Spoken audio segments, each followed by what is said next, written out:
Glad to have you with us tonight from Arlington, Texas, inside Globe Life Park, where the Mariners will play the second of this 3-game series against the Texas Rangers. This time last night, awfully wet. The tarp was on the field, but it's all good to go here tonight for first pitch against the Rangers. Rangers entering tonight in last place in the American League West with a record of 7-12. Meanwhile, the Mariners 8-11. They've won 3 of their last 5. This is game 2 of a lengthy 10-game, 3-city road trip. As now, Mike, we take a look at tonight's Mariners starting lineup. Thank you, Aaron. Tonight's starting lineup is brought to you by Chevron. As you know, Lloyd likes to mess around with the lineup a little bit, but today a little typical against the left-hander. Jackson going to lead things off. Then it's Ruggiano. Had a good night last night, scored a couple of runs. He will hit second. Cano, Cruz, and Kyle Seager against the Rangers. 400 batting average with 3 RBIs. Then it's Weeks hitting 6. He will be in left field. Morrison, Miller, and Zunino rounding out the 9 for the Mariners. For Detweiler, been a struggle for Detweiler this year. The Mariners had just seen him at Safeco Field, but overall a 10.95 ERA. He has 7 walks and just 5 strikeouts in 12 1/3. Opponents hitting .410, and he's given up 5 home runs, so it's been a struggle for Detweiler here early. And the defense tonight brought to you by American Family Insurance. Delino DeShields in left field. Martin, the center fielder. Smolinski out and right. Beltre and Andrews on the left side of the infield. Odor and Rosales on the right side, and Chirinos will do the catching. For Detweiler, you can see what he did against the Mariners. Just 2 1/3, 7 hits, including a couple of home runs by Nelson Cruz, but 5 earned runs in 2 1/3. He didn't walk a batter, didn't strike anybody out through 61 pitches. Well, you don't often see a starting pitcher working on 8 days rest, but that's the story right now for Detweiler. They have really tried to make some mechanical adjustments with Detweiler, a former first-round draft pick. He's been working with Mike Maddox, the pitching coach for the Rangers. And Mike, they've talked to him about lunging forward towards the plate, not staying back quite as much in his delivery there. Well, he's been really roughed up so far, not just against the Mariners. Well, a couple of things with that. One, they're hoping that'll help him pick up a little bit of velocity and, more importantly, keep the ball down. If you look at Detweiler in his career, he throws a lot of fastballs. In fact, in his last outing, he was at 87% fastballs. That's a lot of fastballs. Not able to get to his curveball and changeup. Against the Mariners today, he's going to try to keep the ball down, and that is especially important in this ballpark. So hopefully the Mariners can get after him early. His confidence can't be real good right now. No, you're right. He's known as a sinker baller, but that sinker has not been sinking all that well so far early on this season. His first with the Texas Rangers after a long stay in our nation's capital with the Nationals. So here we go. Austin Jackson leads things off, and Detweiler a first pitch strike. And there you see the first pitch fastball, 91 miles an hour, right at the bottom of the strike zone.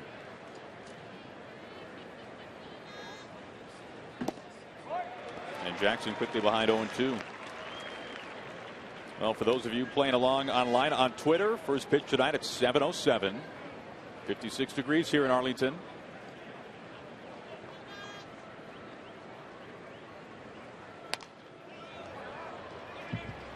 And that start against the Mariners back at Safeco Field, that was tied for the shortest start in Detweiler's career. He's in his 8th season.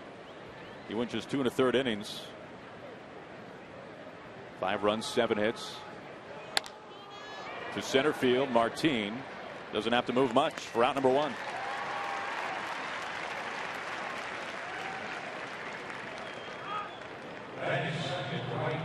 A much different result this time around for Detweiler facing Austin Jackson, who led off the last game against Ross Detweiler with a home run, but this time a fly ball out to center. So that brings in Justin Ruggiano, last night's leadoff hitter. First time Ruggiano has been at the top of the lineup card this year.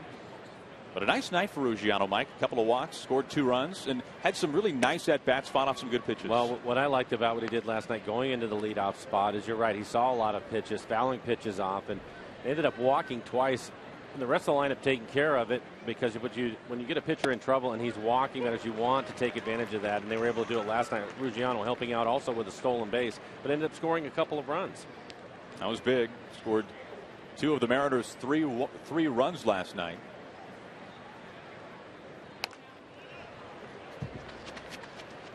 For Detweiler, 7 seasons with the Nationals. He was a starter until last season when he was moved to the bullpen. He made nearly 50 relief efforts for the Nationals, then was traded in December to Arlington for 2 minor leaguers. Another fly ball, this time to right. No Shin-Soo Choo tonight. Instead, it's Smolinski in right field. Route number 2. Chu could probably use the night off. He has really struggled out of the gate, hitting right around 100. Now that's something that Jeff Bannister, the man you see right there, was talking about earlier today, saying that in Bannister's words, he wants to give Chu an extended work period. This is not, as he made it very clear, a day off. This is a day of hard work for Chu, but from an instructional standpoint in the cage, working with the hitting instructors for the Rangers, because you're right, Mike, 0 for his last 20, 1 for his last 32. For his pitch to Cano outside. And this is a game where you have an opportunity as you take a look at Chu, or especially early in the season. This isn't something new. We've seen the Mariners do it. In fact, Lloyd did it last year with Brad Miller.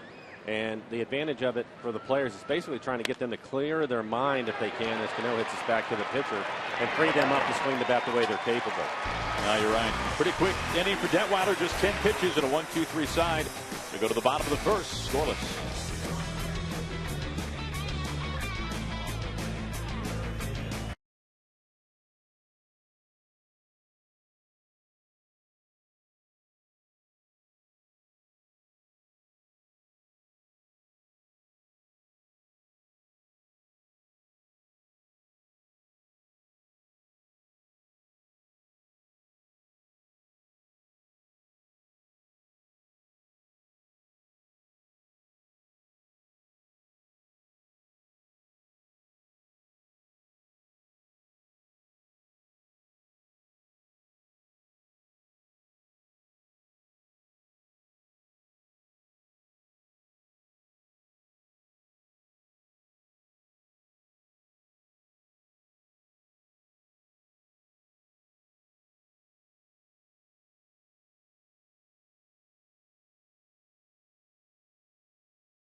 Making his 4th career start in a Mariners uniform. The first 3 have been awfully impressive. And my capital look tonight at Jeff Bannister's Rangers lineup.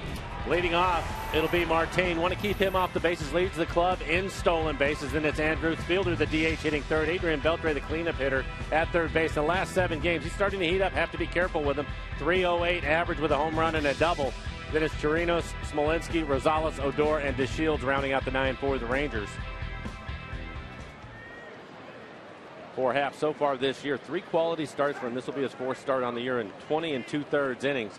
9 strikeouts, only 2 walks. The American Family Insurance defense for the Mariners. You have Jackson in center field. Weeks getting the start in left. Ruggiano in right. Normal infield alignment. Seager at third. Miller at shortstop. Cano at second. Morrison is at first, and Zunino will do the catching tonight. Happ faces Leonis Martin to begin things tonight. Always a threat to bunt. Ron Washington last year, when he was still skippering the Rangers, Mike, said something interesting about Leonis Martin. He said he is someone who is very effective bunting for a base hit, but still has ways to go bunting as a sacrifice, which was interesting to hear that really there's 2 approaches to laying down a bunt with hopefully 2 different results. Well, it's completely different. And I think that the reason why, Aaron, is on the sacrifice, you're squaring around early, and there are some hitters that are just not comfortable standing out there with a bat in front of home plate and having the ability to catch the ball on the bat and put the bunt down. When he's bunting for a hit, it's a last-minute quick move, and he's just trying to put it out there somewhere and run. And I've seen it before, especially with hitters that you would think would be really good at sacrificing. They're not comfortable doing it. And I think one of the things that we saw from him last year, especially late, even in sacrifice situations, it was more of a bunt for a base hit style, just so he could get the bunt down. And he's caught looking. Thought that was in tight, but a strike there from Jay Happ. A nice way to begin things. We'll take a look at this last fastball. Zunino set up on the outside corner, ended up on the middle end. He's able to get away with it, takes the first strikeout up of the ball game. One of the things where Happ has had a lot of success, I think, in the early going so far. He hasn't walked anybody. He is not hurting himself at all. Throwing a lot of strikes, using his fastball quite a bit. He also has a slider, curveball, and change. Now, you're right about that, Mike. Only 2 walks over his first 3 starts, spanning nearly 21 innings. He's ahead of Andrews 0-1.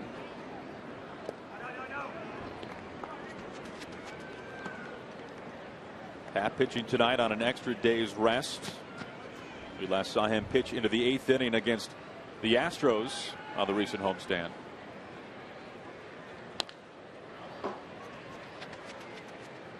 And just like he did to Martin, he's got 2 strikes on Elvis Andrews. And I think with Hap, you really need to give Jack Zarenzik and Lloyd McClendon a lot of credit to go out and get a veteran pitcher to put in the rotation when it looked like it was going to be set with Elias. But the one thing that they found out last year is you have to have some depth. Iwakuma was hurt, and then Paxton missed a lot of the year. And if you look at the situation now, it's really worked out perfect. Hap has been really good as the number 5 starter, giving him 3 quality starts. Iwakuma hurt on the deal. You bring in Elias, and you just keep moving forward. Up the middle, here comes Brad Miller. And now number 2.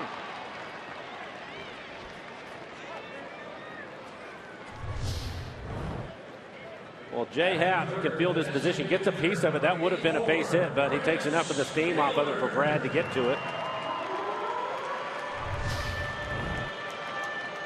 You know, Mike, talking about veteran pitchers, it's still incredible. You think back to last season, like an overnight package, Chris Young just showed up on the Mariners' doorstep in Peoria, basically the final day of spring training, as Fielder will extend the first inning for the Rangers.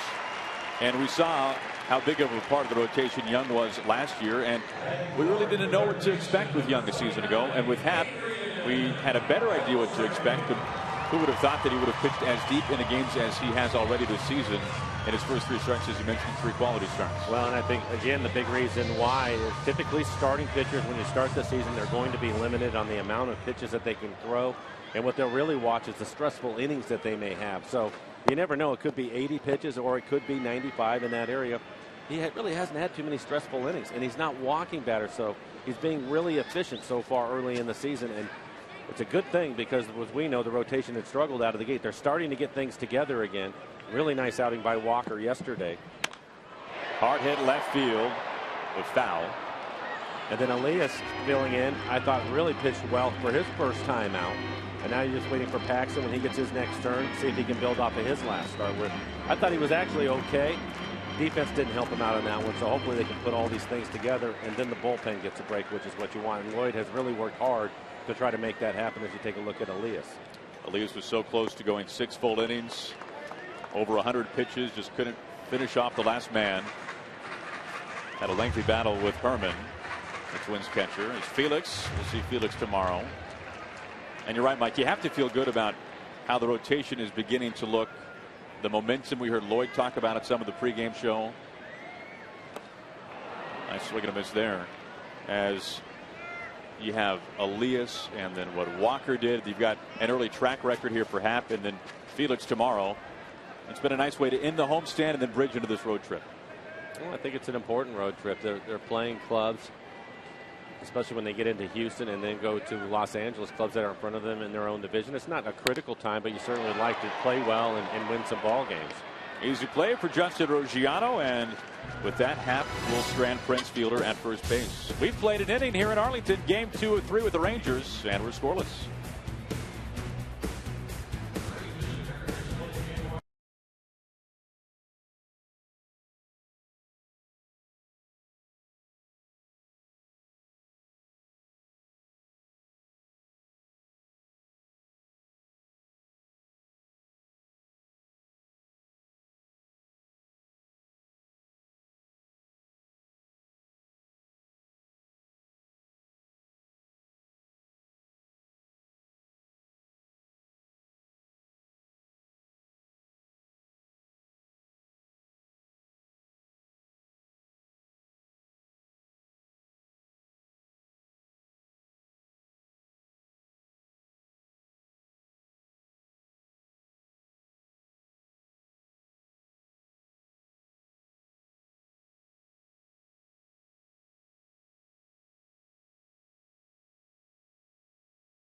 sports stores. By Alaska Airlines, enjoy free entertainment on your personal device. Learn more at alaskaair.com.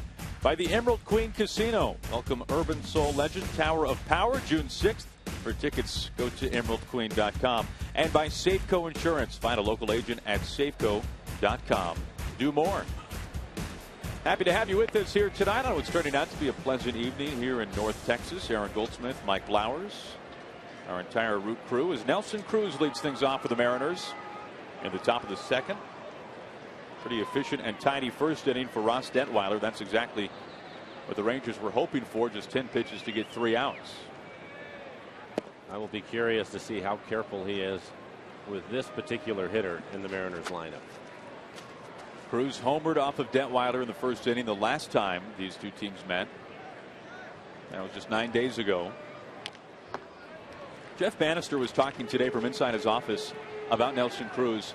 And Mike, he said that, well, he was impressed to begin with that he's not just a home run hitter, how disciplined of a hitter he is. He said, you can tell Nelson is a stubborn hitter when he's ahead in the count, and when he falls behind in the count, that's when he's willing to make some adjustments, as we've seen him go the opposite way a number of times just against the Rangers. Something like that. Right on cue.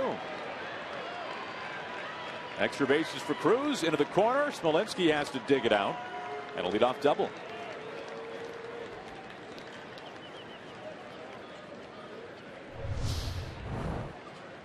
We'll take a look at this swing. I've seen this quite a bit. If you're going to pitch him away, he will go the other way, and he has power to hit it in the seats to right field. This time it'll be a double down the line. But Nelson Cruz, he is now 3 for 3 off of Detweiler. 2 home runs and a double. Can't see Detweiler enough. So Cruz is at second. That brings in Kyle Seager.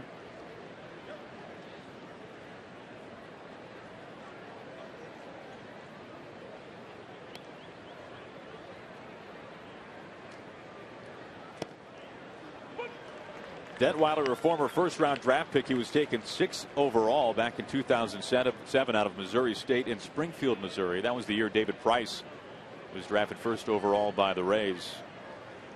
Well, for Kyle Seager in this situation, you'd like to see him get a pitch that he can try to pull to the right side. That first fastball was on the outside corner, so that if he makes an out, he's going to at least advance the runner. And you can see him try to get out in front of that fastball.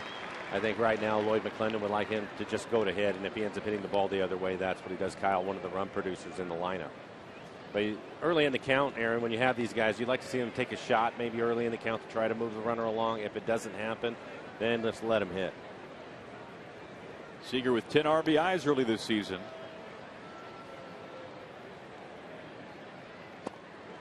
Ball and 2 strikes.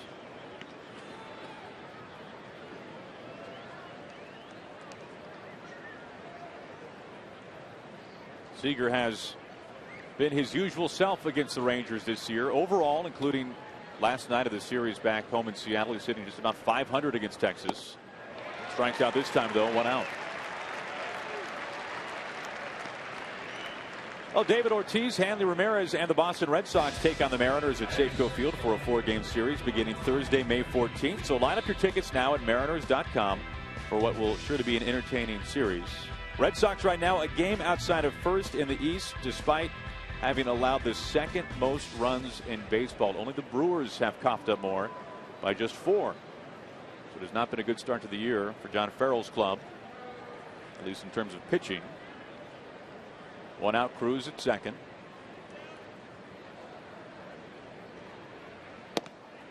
And if you look at the Red Sox, they're moving into the bottom of the 5th, and they've already given up 9 runs to the Blue Jays. So you're saying it doesn't help? Saying they haven't fixed it yet, whatever the problem. Well, they gave up 18 to the Orioles a couple of days ago. That skews the numbers a little bit.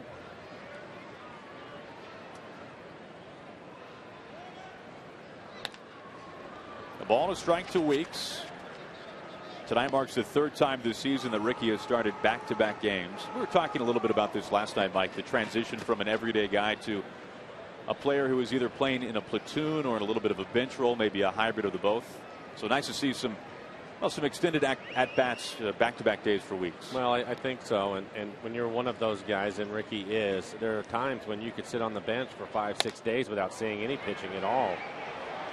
Long run for Smolinski. Can't get there. Cruz has to stop at third.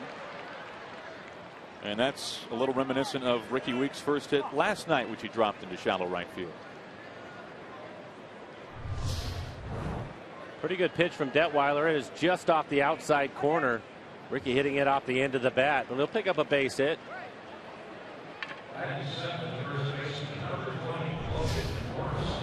So the Mariners starting to back Detweiler into a bit of a corner here in the second. Cruz at third.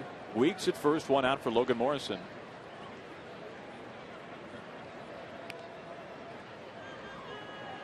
Lobo picking up his first home run of the season near the end of the last homestand. It was just a matter of time.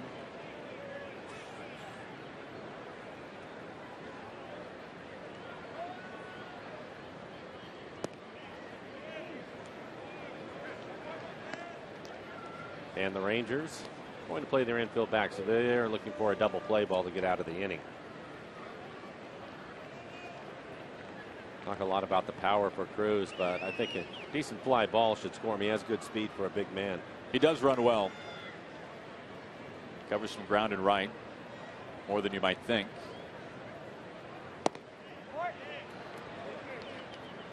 We've talked about Detweiler serving up the long ball this year. 5 home runs for Ross Detweiler in just 12 1/3 innings entering tonight. However, they have all been against right-handed hitters. He has not served one up to a left-handed batter like Logan Morrison.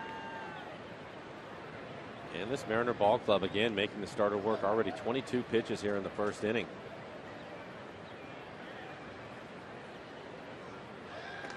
Boy, last night they really made Gallardo work. 35 pitches in a 7-batter first inning last night. Then Gallardo really settled into a groove, but the Mariners were still able to get a run off of him in the 5th. Their opening day starter. He really settled down though and started throwing the ball well once he was able to get through that first inning.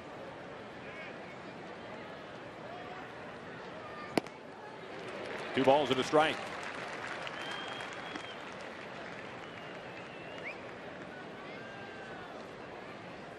Logan last year, you can make the argument that he was the Mariners' best hitter, if not for the final month, even maybe the final 2 months, especially if you're factoring into that decision clutch hits. And nobody had more of them than this guy, Logan Morrison. And Lomo, after spending the offseason working out back in Florida, reflecting on his first season with the Mariners, he is very adamant. He's very open. He said that is the most fun he's had playing in the big leagues those final 2 months of the season. And we saw what Logan can do when he's healthy. Which is good to hear because he had a couple of good years with the Marlins. He did. Yeah.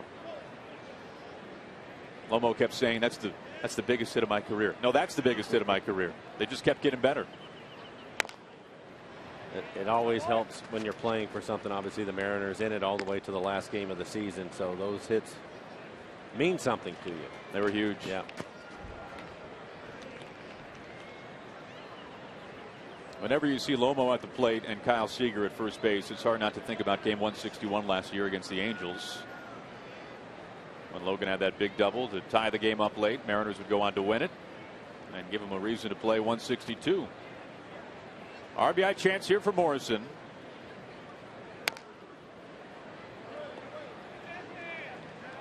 Really making Detweiler work. And Detweiler's doing the same. A lot of good pitches right on the inside corner. He has a good two-seamer, so he's trying to run it in on his hands. Borderline pitches, but with 2 strikes, a little bit too close to take. Cruz doubled. Weeks singled to right.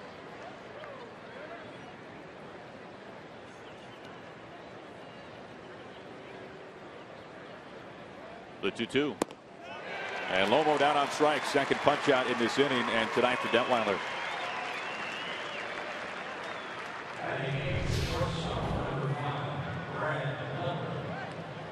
That's the area that he's going to try to stay in. He's had his problems, and it's been because he's elevated the fastball. But so far here, first couple of innings, he's been able to keep the ball down in the zone.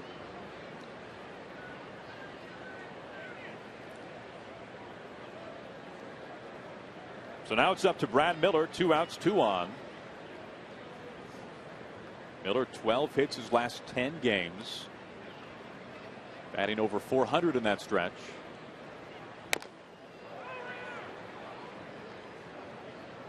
And another two-seamer in on the hands of the lefties. Kyle Seager, it was a two-seamer that was in on him. We just saw Logan Morrison, and now the first pitch to Brad Miller, all of them fastballs inside. Maybe it's because the Mariners have Cano, Cruz, and Seager in the middle of the lineup, but it kind of feels like Brad Miller is quietly putting together a 293 April, which is what he's hitting entering tonight. I would say that's fair. Quietly. An impressive start to Miller, to his April. Remember, this time last year, Brad scuffled so much the first month of the year, hit beneath 200 after an electric spring. Trying to bring home Cruz from third, Weeks at first. And Miller ahead of the count.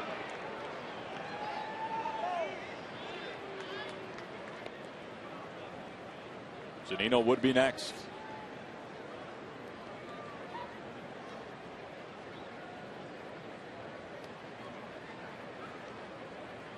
Detweiler's 20th pitch of this second inning. And it makes it 3-1. So after a 10-pitch first inning for Detler, when he retired the Mariners in order, things a little more taxing here in the second. You can see Mike Maddox, pitching coach for the Rangers, looking on. Jeff Bannister to his right. As Bannister said today, it all starts with command of the fastball for Detweiler, and just about everybody else too. He walked him base. Oh, they'll call a strike. And you can see 87% of his pitches so far, 31 pitches, 87% fastballs, throwing a lot of two-seam fastballs. It's kind of par for the course from what we saw earlier from him, isn't it? Now, we were talking about that. It throws a lot of them. He has pretty good command of it tonight. Ball four, Miller at first base, and the bag's packed for Zunino. Here comes Mike Maddox.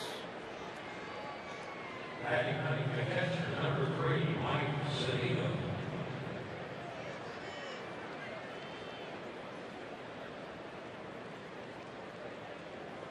It was Cruz who doubled to begin the inning, then a strikeout to Seager. Weeks a single, strikeout to Morrison, now a walk to Miller. It's interesting to watch Detweiler work. And it seems to me, with all the fastballs he's throwing, and he has a good one tonight, a good two-seamer that he's trying to use, but he's basically pitching to just one side of the plate. For Zunino, as a right-handed hitter, and the right-hander hitters we've seen, he's tried to stay everything away from them, and then when the lefties are hitting, he's staying on that side, pitching them inside. As we said earlier, this is the first time in a long time for Detweiler up on the mound. Last pitched on the 19th at Safeco Field. Strike one to Zunino. And there's a fastball in the outside corner.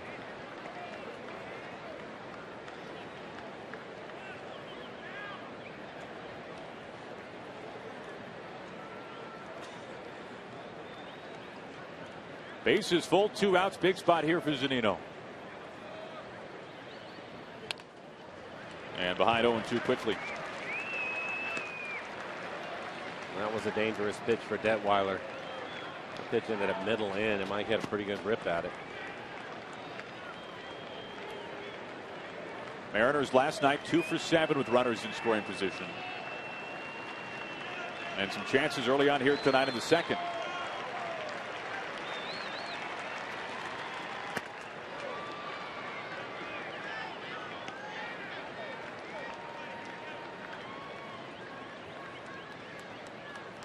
Zunino, just 24 years old, has already played in over 200 big league games. The 1-2, club left field. DeShields doesn't have to move a whole lot, and the Mariners will leave him loaded in the second inning. An opportunity missed for the M's as we go to the bottom of the second. A lengthy top half for Ross Detweiler. We're scoreless.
All right, thank you, Angie.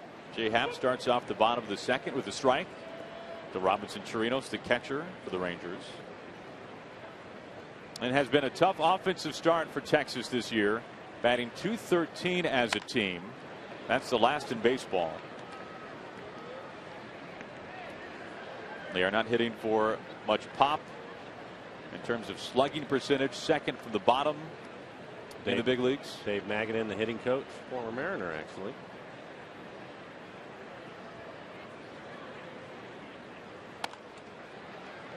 Easy play for Seager.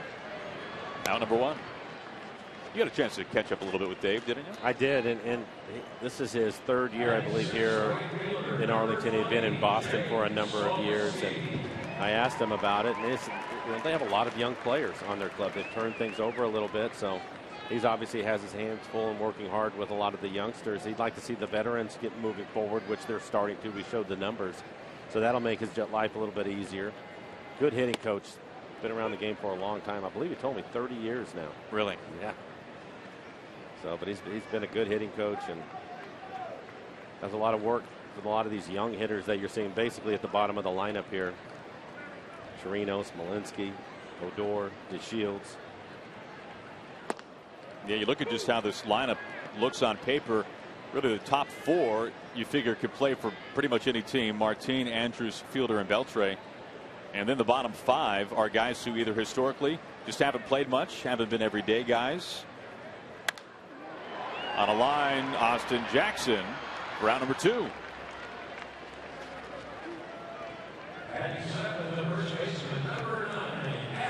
Two outs on 6 pitches to start things at the bottom of the second for Happ. We'll face Adam Rosales. Rosales was a longtime Oakland Athletic.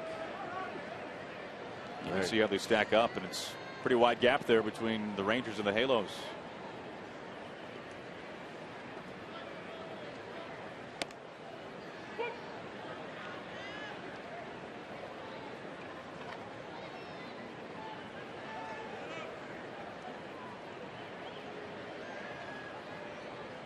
Rosales was not originally in the starting lineup in this one tonight.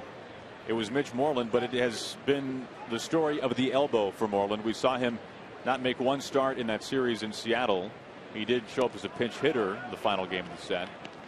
But Moreland was supposed to start tonight and be at first base for Texas, but the elbow, which has been described by Jeff Bannister, not so good. Some bone spurt.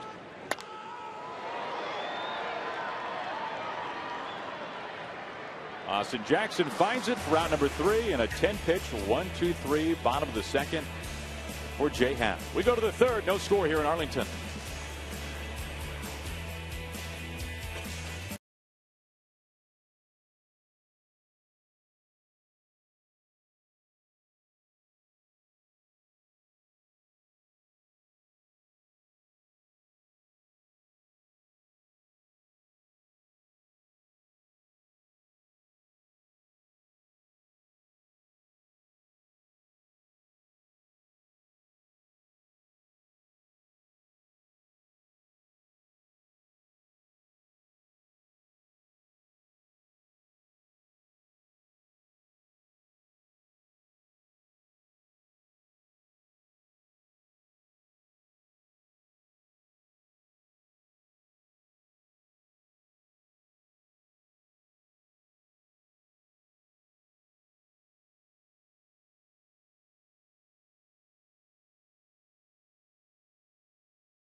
The Arrow fly on Saturday, May 9th, when the Mariners host the Oakland Athletics. You guessed it, it is Fernando Rodney bobblehead night presented by Root Sports. For the first 20,000 fans, for tickets, visit Mariners.com. That's about as good of a bobblehead, Mike, as you'll find in the game. I would agree. It's fun. Fernando Rodney shooting the arrow. It's terrific. Austin Jackson leads things off. Second time through the lineup for the Mariners. I'll be curious to see if Detweiler changes anything. Throwing a lot of fastballs here in the early going. Most of them away to the righties and into the left-handers. Takes an off-speed pitch in right there. A lot of times, starters especially, they don't want to show you everything that they have the first time through. Sometimes they have no choice if they're in trouble. Boy, speared there by Detweiler. 1 out.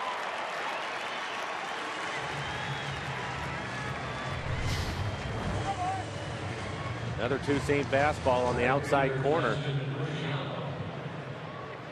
That one was elevated a little bit.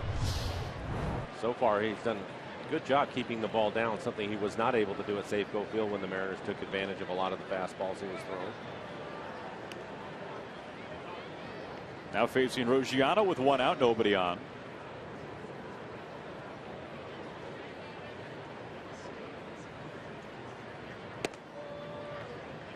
Mariners coming off of a lengthy 9-game, 10-day homestand. The Mariners went 4-5.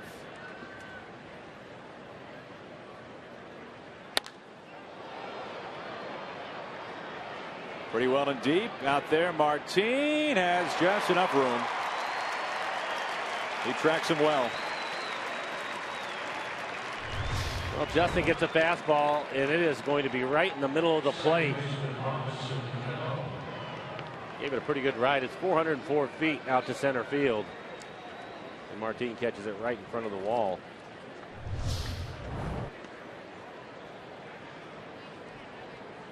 Half of the outs so far tonight from Detweiler have been in the air.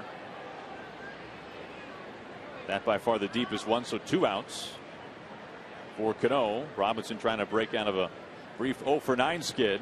We saw his 11-game hitting streak come to a halt on Sunday against the Twins.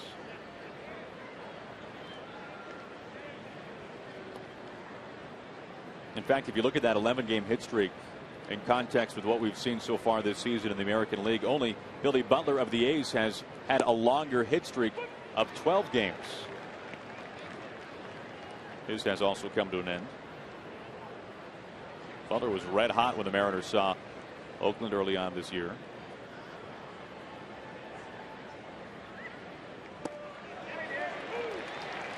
Got him on the check swing, 1-2. Slow curveball that time, so he's trying to mix in a few more off-speed pitches. Already seen the changeup in this inning, and now the curveball.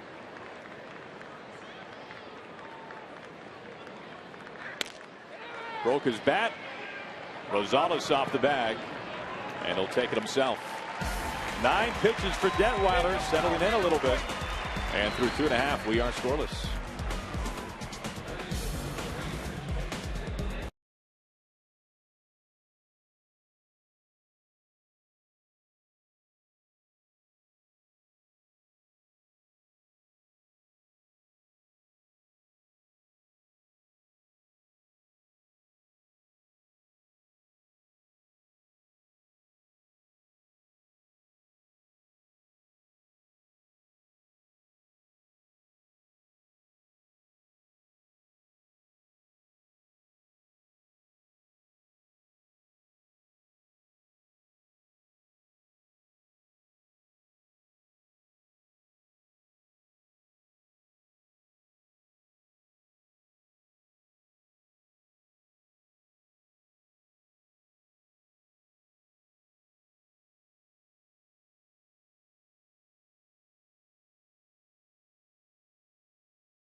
To you by the Rock Wood-Fired Kitchen, Pizza, Burgers, Spirits, by the Grand Puyallup RV Show, April 30th through May 3rd, and by BNSF Railway, sponsor of the BNSF Blast.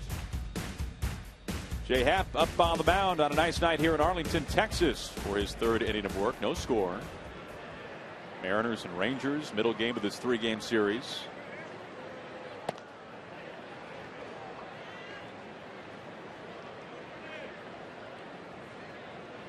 Odor, part of a bottom third in the order, which has really struggled so far this season for Texas.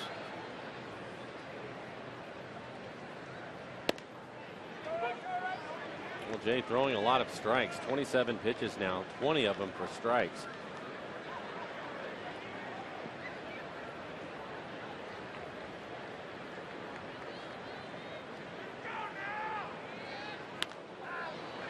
Speaking of throwing strikes, another former Mariner left-handed pitcher, Cliff Lee, made the comment one time that one of his goals in a game was to pitch a game where he did not reach double digits for balls. Really? Yeah. And there was a couple times when I thought he was going to Might get be able there. to do it? Yeah. It's interesting, Orel Hershiser, who was so good in the big leagues for so many years, now on TV with the Dodgers. He had the comment, which is really pretty astute, and he said, I've never heard a pitcher say I had great command and got knocked around. But he said, I've heard plenty of pitchers say it, and Mike, we hear it all the time. You know what? I had great stuff, but I got knocked around. Command versus stuff. Sometimes if you're guys like Felix, there aren't many of them, you've got both almost 30 times a year. But for most guys, you just hope you get one, and if you can choose, you take command. Yeah. Pitchers are a lot of fun that way with the different ways that they'll talk about it. Rick Waite's the pitching coach. Doing an excellent job really getting the starting rotation turned around. Those guys are starting to string together some pretty good starts. And speaking of King Felix, time now for our CenturyLink What's Next? And happy Felix Day in advance. What a start for the King. And we know the disappointment last season for Felix not getting the Cy Young, and he said in so many words that only motivates me to be better. And Mike, so far it was hard to think that he could be better, but he's coming off one of the best starts of his career. Well, and I think one of the things that really excites him is with this club, the run support that he's been able to get. And I think if he continues to get the run support, who knows what he's capable of doing. First 21 season? I think so. As always, a chance to be a special year for Felix. Yeah, I'm confident he will take care of his part of the equation. So that would be really nice for him when you consider the years that he has gone and the way that he has pitched in the ERA that he's been walking out year after year and the strikeouts in the innings, but the lack of run support. So hopefully he'll get it this year and we'll see what he can do with it. It'll be fun tomorrow night. Strike one to DeShields, and Mike, I know you played with his father. Delino DeShields. Yeah, I sure did. We actually were in the minor leagues together with the Expos, and then we were both playing for the Dodgers together. That was a lot of fun. Delino, very good major league player for a long time, so it's nice to see his son here in the big leagues with the Rangers. Another broken bat bouncer. 2 up, 2 down.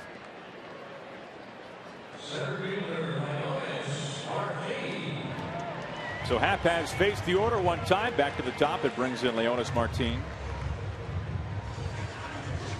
We were talking about Roenis Elias a little bit earlier tonight, and it was Martin who actually played in essentially an exhibition game for Major League Scouts after Martin and Elias both defected from Cuba.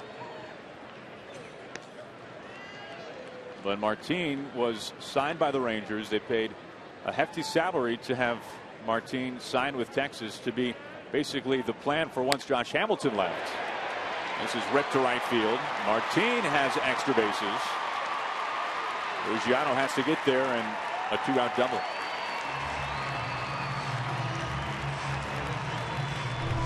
One of the few pitches, it's an off-speed pitch. Looks like a slider.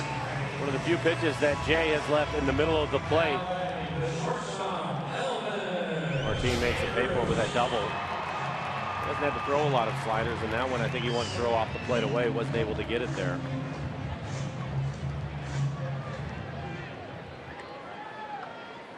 So that extends the Rangers' third. Now it's up to Elvis Andrus.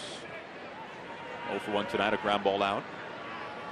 Andrus, his first time up, hit the ball hard back up the middle, but Happ was able to get a piece of it with his glove, deflecting it to Miller at shortstop to record the out.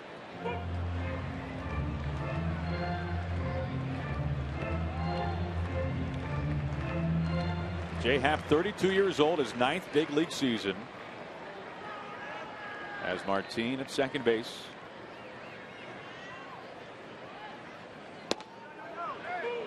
On the corner, 0-2. Pretty good changeup right on the outside corner and down.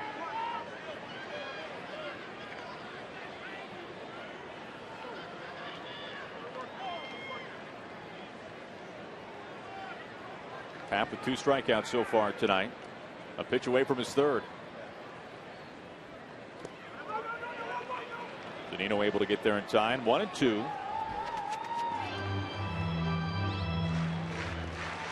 First time the Rangers have had a man in scoring position tonight.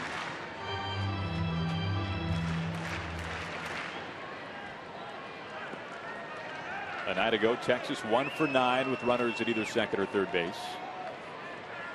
Could not really cash in. They had some chances. A number of them, in fact. 2-2.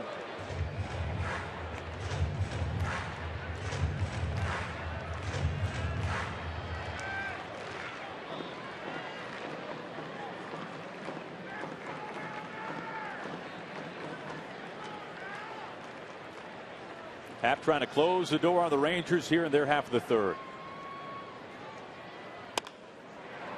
Just foul.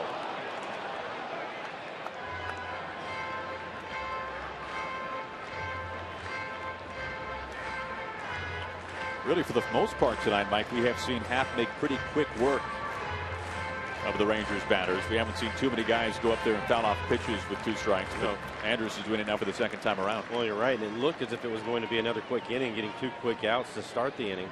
But then the double by Martin, and I think for Happ, seen a few more off-speed pitches. Andrus doing a good job of staying on him, at least getting a piece of him, stay alive. There's a wasted fastball. Don't want to face that guy next. Fielder, far and away the best hitter so far. You wonder where that team average for Texas would be. Already last in baseball if it wasn't for Fielder hitting .355. And he singled his first time up. Oh, he got him. Really fooled him. Andrus sure did get tied up. And that'll do it for Texas. Martin stranded at second base. Andrus didn't quite know what to do. So we played 3 here in Arlington. 0-0.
Impressive. 35 RBIs in 1 month in April for Juan Gonzalez. Drives in a couple at the old Metrodome. Gonzalez, a Ranger for a dozen years, and You know, if you're a manager of a team, you'll take 35 ribbies from a guy in 1 month. I think that you're right. Absolutely, will you take it? I can remember Juan Gonzalez when he would come into the Kingdome playing against him. You talk about shrinking up a ballpark. It looked as if he was playing in a little league field. He would hit some line drives that you would think maybe gets into the gap, short off the wall, and they would just carry into the seats. Really? Yeah, he was impressive. Speaking of a guy with a nice April, 21 RBIs for Cruz so far this month. Not surprising when you talk to former big leaguers who are now in the game in any capacity, whether it's a coach, a manager, a broadcaster, and you ask those hitters, tell me about your days in the Kingdome.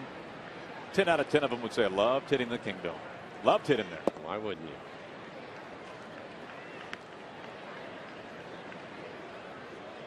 Cruz, a longtime Ranger. In fact, nearly 3/4, just over that amount of his career home runs came in a Rangers uniform top. And it's just now over 200 on his career.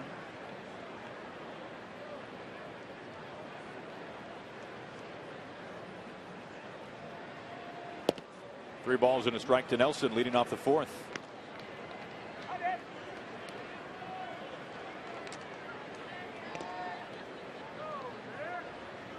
Cruz here from 06 to 2013, 8 years. Opposite way for Smolinski. Into the corner. Smolinski can't get there. What a tumble. Cruz in at second base. He'll make the turn. The throw into third, not nearly in time, and Nelson Cruz is at third, a triple. So Nelson halfway to the cycle tonight. He catches a little bit of a break. He gives it a good ride, and he has power to all fields. Down in that corner, the wall will jet out. It's 349 feet. You can see it right there. But Smolinski, I think, was fooled on it. He thought it was going to go over the wall, and it ended up bouncing on the warning track.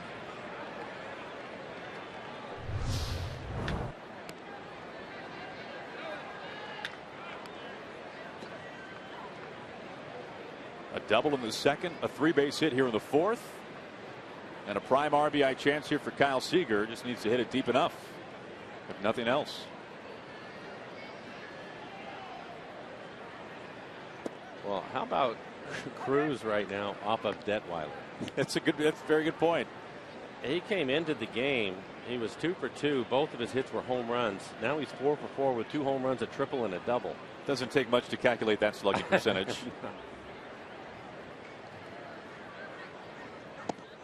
1-1. The same fastball that Kyle saw in his first at bat. Detweiler with a better two-seamer today. A lot more run on it. That pitch to Kyle looks like it's going to be on the inside corner. Ended up off the plate. You can see it on our EQC tracer. For Nelson Cruz, his last 4 hits, which date back to the end of the last homestand, have all been the opposite way. And he's picked up a handful of RBIs on those hits along the way as well. Odor, with Cruz coming home, decides for the easy out at first base, and the Mariners strike first once again here tonight. It's 1-0 Seattle. Leadoff triple comes around to score.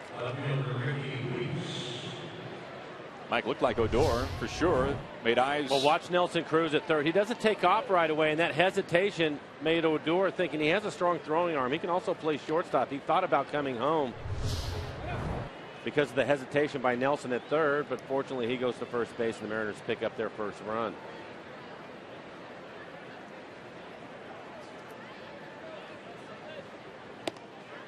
First pitch strike to Ricky Weeks.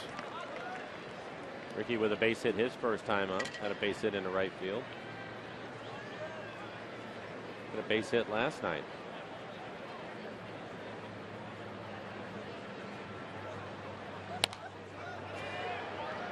When the Mariners saw the Brewers in interleague play 2 years ago, Ricky Weeks was on the disabled list. That's when it was during that series that Ken Griffey Jr. went into the Mariners Hall of Fame. So Weeks had never actually played at Safeco Field until this season as a Mariner.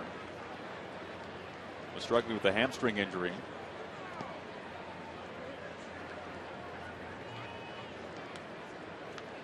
Of course, Junior 2 years ago, Sweet Lou last year. This year we'll have a chance to see Jamie Moyer going to the Mariners Hall of Fame in August. And a game against the Rangers.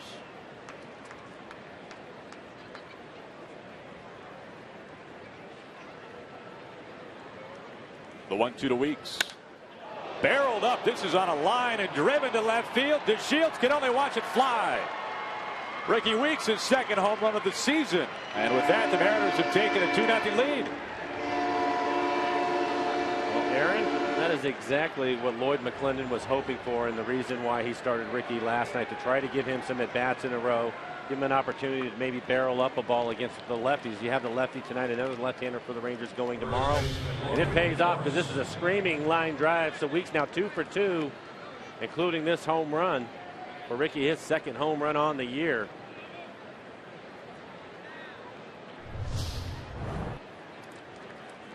That got out fast. So 1 out, nobody on. 0-1 to Lomo. How impressive, Mike, was Weeks' first home run of the season as well? That 3-run pinch hit shot in Oakland to dead center field. Both the home runs by Ricky have just been absolutely scorched. Well, and the home run that he hit in spring training, still a lot of pop in his bat. When he squares it up, the ball really jumps off of his bat. Oh, you mean the one that got over the 40-foot batter's eye in center field in spring training? Yeah, that one. It was impressive. Haven't seen many do that. Michael Morris was the last. 60th pitch from Detweiler.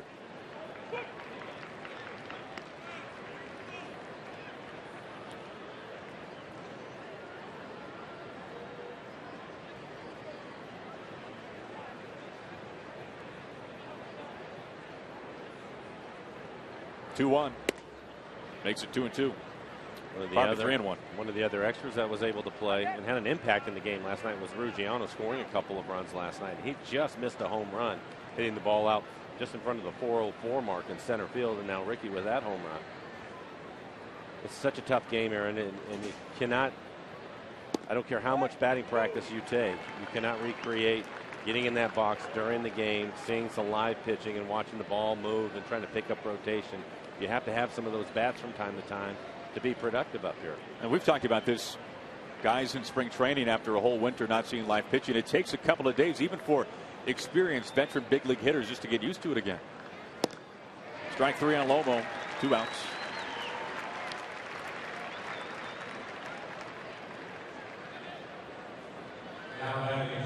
I'll bring up Brad Miller. Brad walked his first time up. And to finish off what has been really a solid month of April for him. So off to a good start. 293 batting average with a home run and 7 RBIs for Brad. Been on base a lot.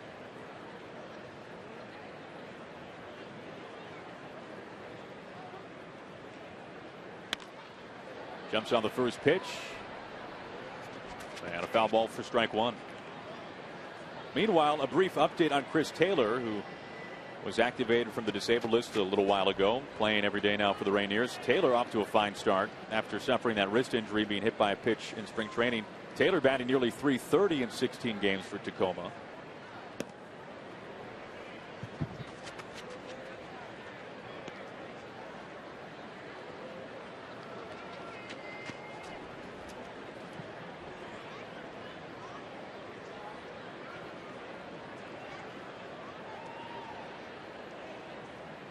One on the way, a liner, but snared by Rosales. So Miller a hard out. Mariners grab 2 runs, highlighted by Ricky Weeks and his second home run of the season, and the M's are on top.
drink with a black leather glove as Prince Fielder will lead things off for the Texas Rangers as we take a look now at the Mariners calendar, brought to you by Sleep Country USA. After tomorrow's finale with Felix up on the mound against Wandy Rodriguez, it's off to Houston, a short flight, to take on the surging Astros.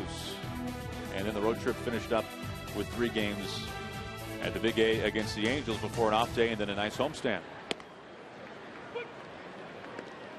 Big loss for the Houston Astros today, Mike. Jed Lowry, his first season back with the Houston Astros, thumb surgery. He will not return until after the All-Star break. Well, one of the veterans that they went out to get as Fielder pulled this ball foul. They went and picked up Lowry to help him out offensively, and he was doing that.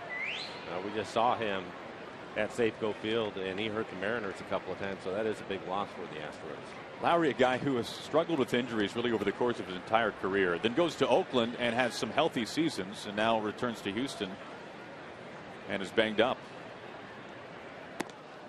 Shift on for Fielder.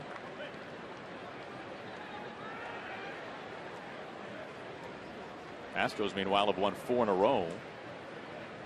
They're 6-1 on a West Coast swing. Had a come from behind win last night against the Padres.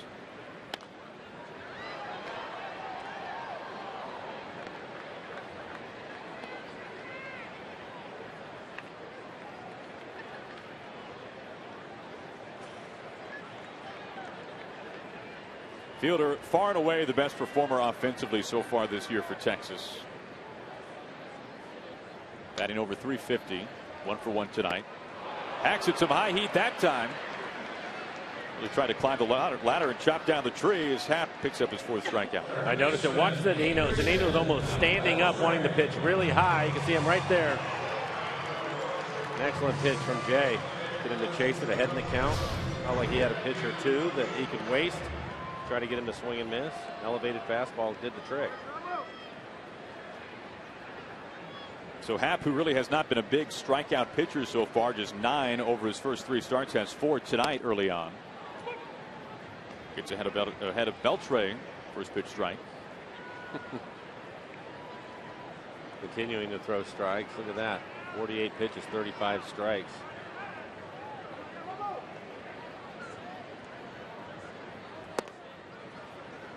When Beltre squared around right there, right when he took the pitch, he immediately looked down at Kyle Seager with a big smile on his face, and Kyle put his hands out as if to say, go ahead, bunt if you want to.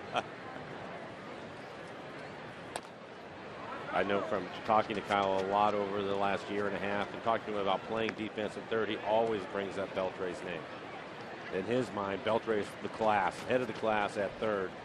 So I'm sure he's having some fun over there with him right now. You think about third baseman in the major leagues. There are so many young up and coming third basemen. Seager a part of that class. Beltre just gets a piece to stay alive. Oh no, he doesn't. No, he doesn't. That's the 5th strikeout for Happ.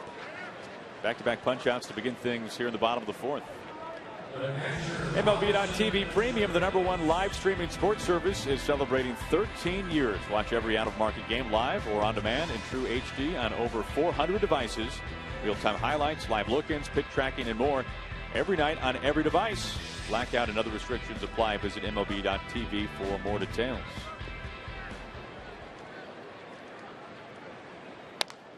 Chirinos jumps on the first pitch and a weak single to right field.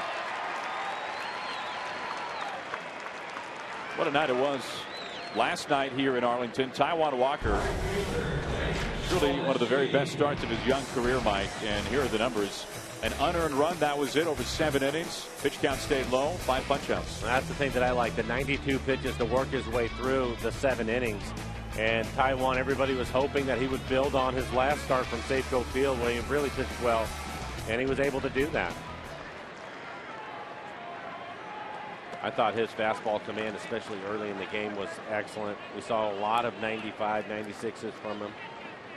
Eventually was able to get to his curveball and his changeup. And he also, I thought, for the first time, he really pitched inside effectively, and that is something he's going to have to continue to do. Even more so than against the Astros?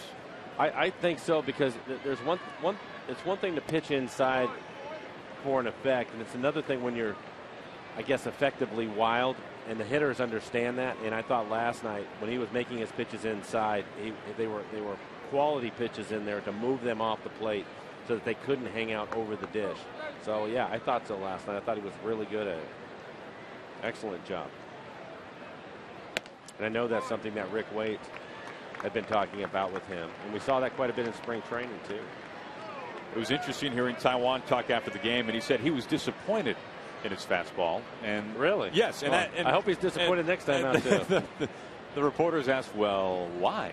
And he was disappointed in his velocity, that he wasn't up at that 97, 98 range where we've seen him a number of times before. And then Mike Zunino was asked about it, and he was asked, hey, Mike, you know, Taiwan said that he was disappointed in his fastball, and Zunino was said, huh? And Mike's point was basically what you said. I'd rather see him throw 94, 95 and command it than 98 and not be as effective. Yeah, I agree with that. Well, speaking of command, Happ has been a poster child of that, but a walk to Smolinski on 4 pitches with 2 outs. Just his 3rd walk on the season. This is 4th start.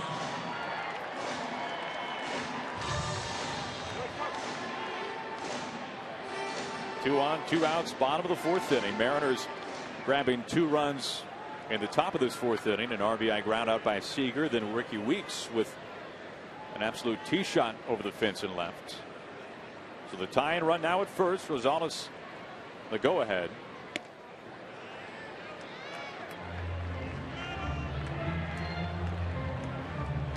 Rosales last year had a fantastic month of August. He was the Rangers player of the month. He hit over 350. He drove in 10, and he played all 4 infield positions and also DH'd. Rick Waite's pitching coach going to have a conversation with Happ.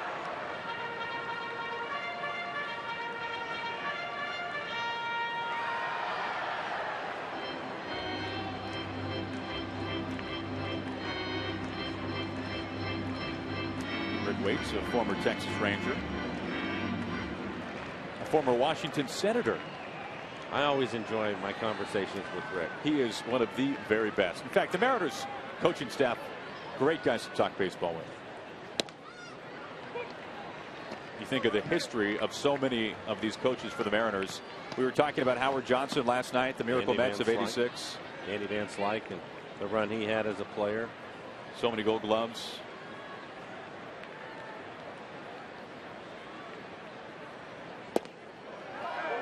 One and 2. Rich Donnelly, Trent Jewett, Chris Woodward. Woody looks like he got done playing yesterday. He really does.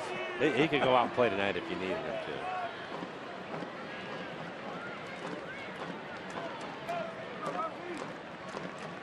The 1-2. 2 balls and 2 strikes for Rosales. Speaking of Chris Woodward, I was talking to him today on the play at second base.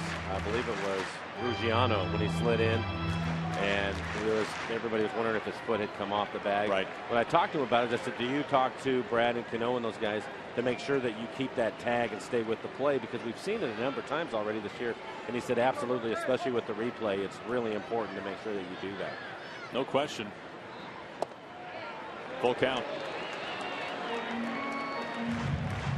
You're right, it was one of the very first games of the season where an opposing base runner tried to swipe second. Miller stayed with the tag, and that foot came right off the bag. His whole body did, and because of that coaching, Miller was able to get the out. And it used to be that they wouldn't come off the bag by much, and the umpire would call them safe, and you didn't have the replay to go to, and so it wasn't as important because you typically weren't going to get that call anyway. There you go. Strike Good 3 pitch. called and gets him. Lower outside corner with the fastball. Happ entered tonight with 9 strikeouts. He has 6 tonight, and he absolutely gets Rosales looking. He thought he got ball 4. Mariners hold the lead through 4 innings.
out here tonight.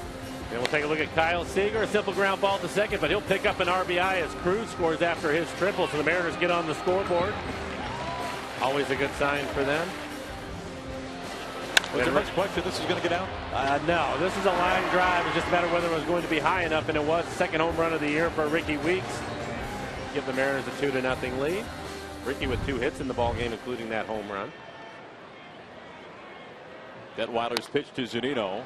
First pitch foul.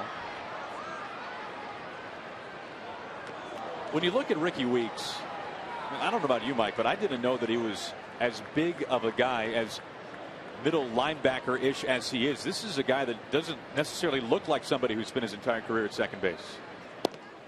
No, I think that was, if you asked people and you told them that he was a baseball player, what position would you think? Second base would not be on the list, I'm sure. But it gives you an idea how good an athlete he is. That's a good point. Yeah. Feels more like a catcher. 2-1 to Zunino. Nice to see Mike ahead of the count. Couple of home runs so far this year. Flew out to left field, back into second.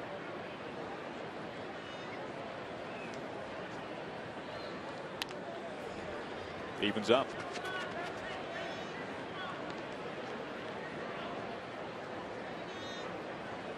Mike grew up in the game. His father, a longtime scout with the Cincinnati Reds. His dad also played for the Cal team with Bob Melvin way back when. Manager for the Oakland A's.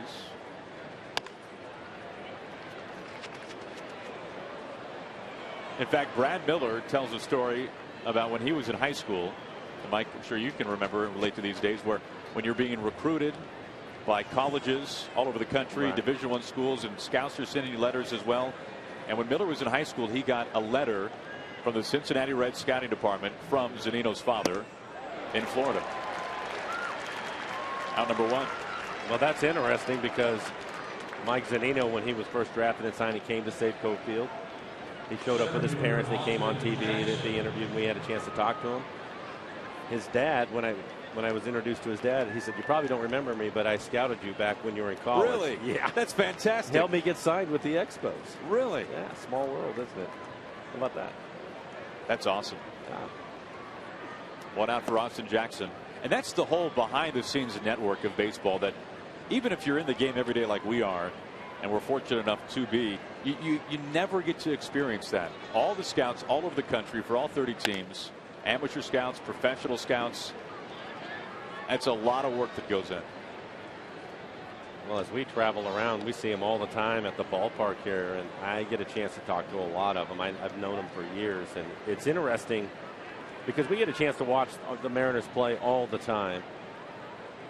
And sometimes I want to ask these guys what they think of the team and strengths and weaknesses and that, but they are hard-working gentlemen, and they've seen a lot of baseball. And they're great. They're always great to talk to. They have stories that you better have a couple of hours. That's right.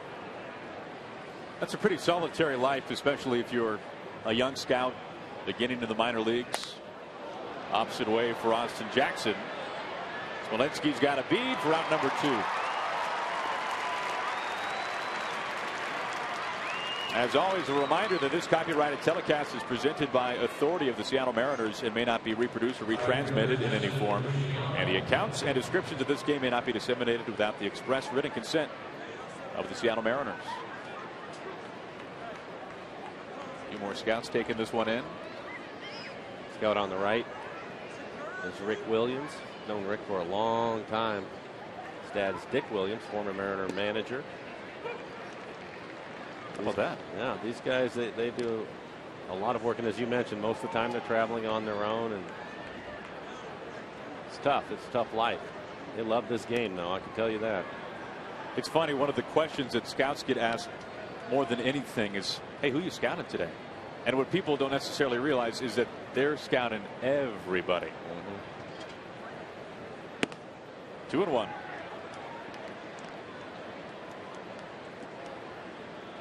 Detweiler a pitch away from number 80.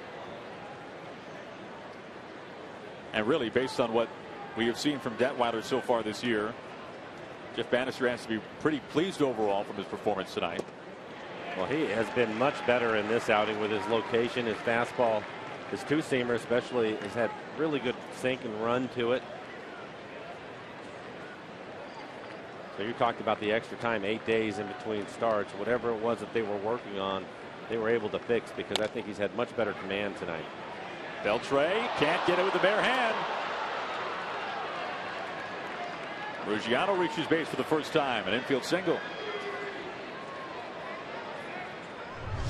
We'll take a look at it. It's off the end of the bat, gets a little bit of side spin to it, and it is going to take a turn on Beltre. He thinks he's there, and you can see the ball kick away to his right.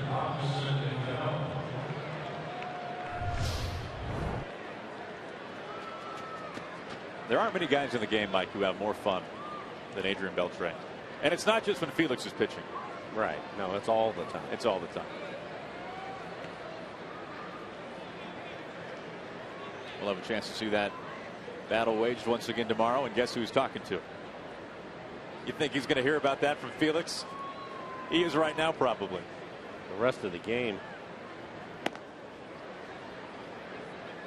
We'll have a chance to hear from Beltre on the pregame show tomorrow night, talking a little bit about the King.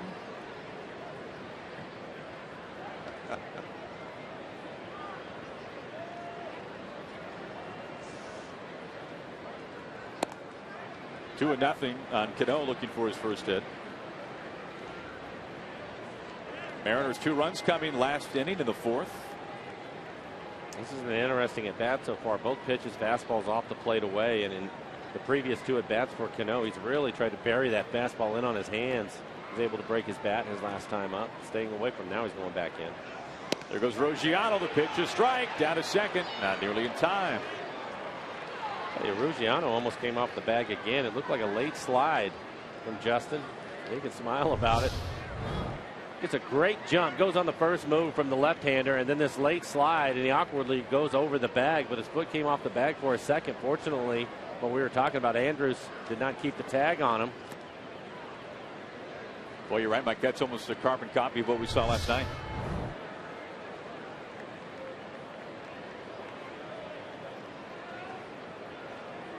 Two outs and a man at second now for the Mariners. I mentioned that Justin went on first move. What I mean by that is when a left-handed pitcher's on the mound, he's not trying to read whether he's coming to first or going to home. As soon as he starts his delivery, they take off. So they're basically guessing that he's going to go to home, get a better jump, and Ruggiano was able to guess right. So in other words, an all or nothing attempt. Pretty much, yes. That's their best bet, they feel, and the pitcher doesn't throw over a lot. They're usually going to try to go on the first move, and that's exactly what Ruggiano did. Nelson Cruz having a good night, a double and a triple already in this one. Now he looms on deck, a 3-ball count to Cano. Detweiler cannot feel too comfortable right now. Able to get it full. And he's back inside with that good 2-seam fastball right on the inside corner.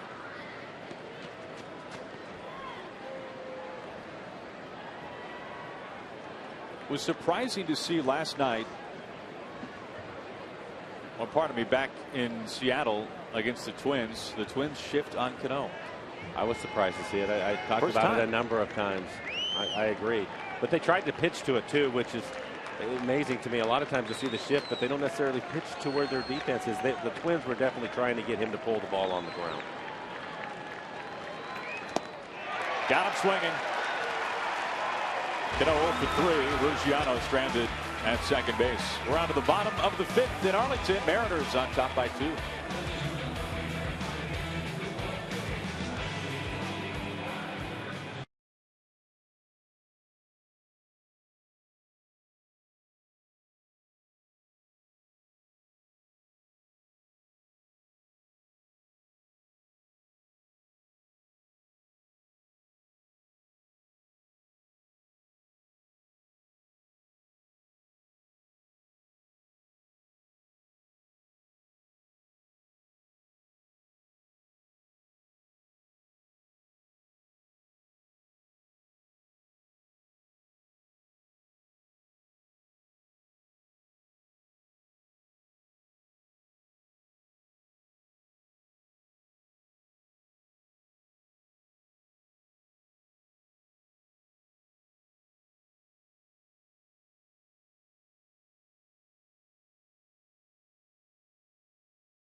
Never, Angie, especially in a close game. 2-0. Mariners have the lead.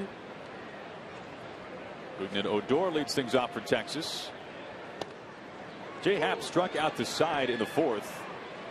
And Mike, from what we have seen from Happ so far this year, and this is not a criticism by any means, he just hasn't been a big strikeout guy. He's gotten outs in other ways, so impressive. A little surprising to see Happ get all 3 outs on punch-outs. No, you're right. He gets one right here, but I think if you were to talk to him, he would be happy to get his 5, 6 strikeouts. More important, to get quick outs on the ground. That's what he would really like to see happen. Quick out that time to Odor, who was fanned twice, off to a rough start this year. So Happ now with 7 strikeouts. His most since about mid-September of last year as a member of the Blue Jays when he punched out 7 Tampa Bay Rays.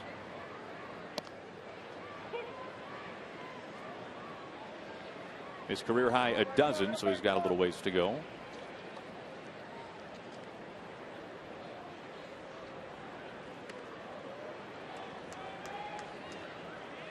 That one really sailed away on Happ, approaching 70 pitches now. Looked as if he landed awkwardly on the mound. He spun off to his right.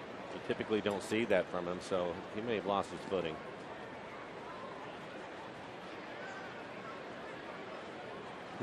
Almost off the tracer.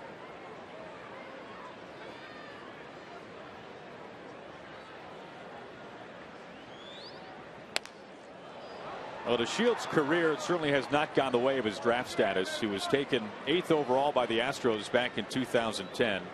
He was taken a pick after Matt Harvey was selected by the New York Mets. Was then opened up in the Rule 5 draft. Was taken over the winter time by Texas last year.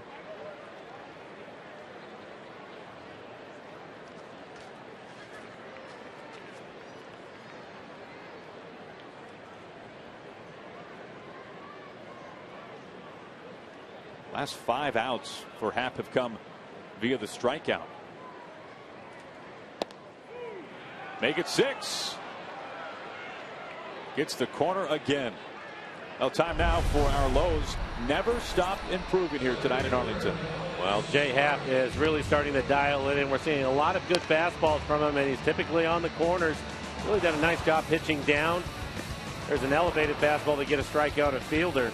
Good curveball. He has it all working tonight. There you see a fastball down on the outside corner. That last strikeout also recorded on the corner. His fastball command has been excellent tonight. It's basically what we've seen from him so far this year. This is his 4th start. That's very true. One foul by Martin.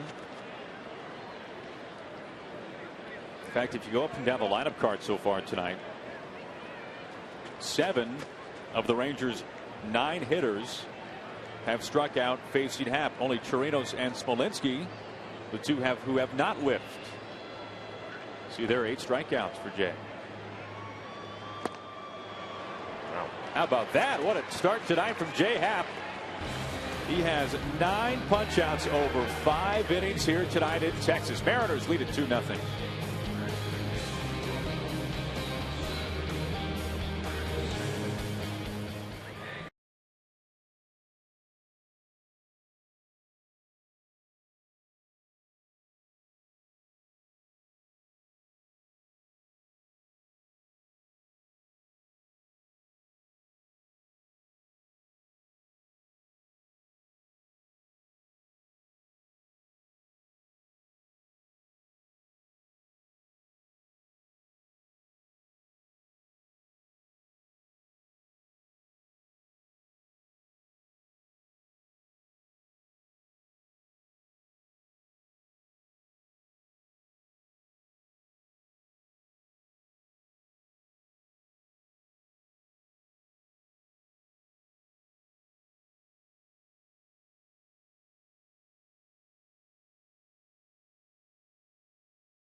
To you by AM/PM. Too much good stuff.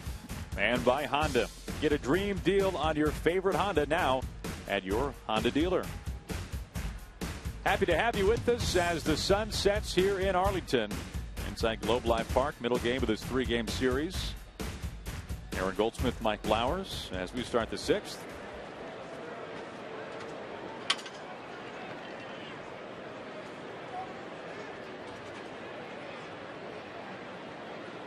It is Nelson Cruz who will lead off the 6th inning for the Mariners. And as we go back to the Ford Sports Desk in Seattle, we bring in Dave Valley. And Val, we've been talking about it. Cruz so far tonight, halfway to the cycle, the double, the triple, and a lot of stuff going the opposite way for Nelson Cruz.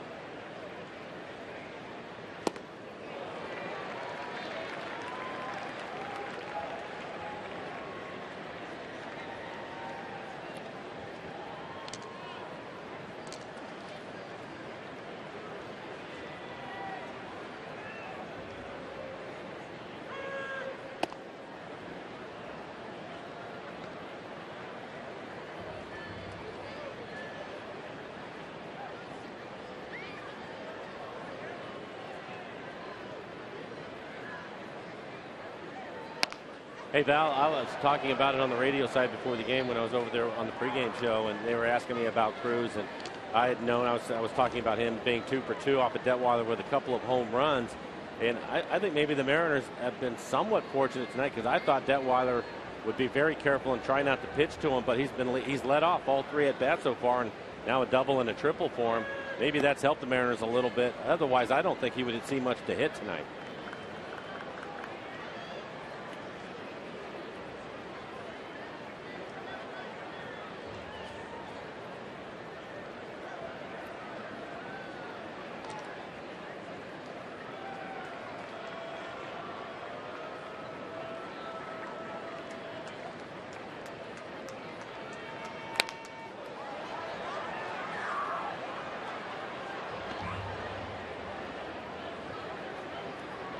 Well, you're right. We're just looking at the EQC tracer, and look at all those pitches. Good pitches, either on the corner or just off, and he's able to cover all of them. That has to be awfully difficult to try to catch and figure out where you're going to throw them.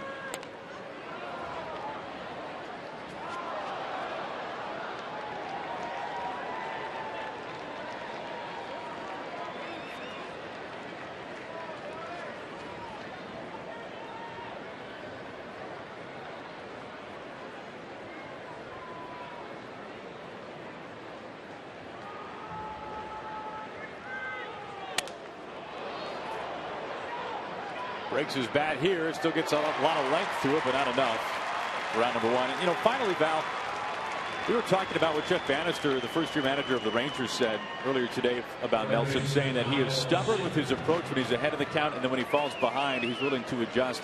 And when you look at batters, hitters in the game right now in an era where offense is sometimes almost non-existent, depending on what team you're talking about, how impressive is it to see a home run hitter willing to adapt and change his approach in the middle of an at-bat? Because if you look at recent home run hitters, guys who are known for hitting the long ball, it's mostly boom or bust.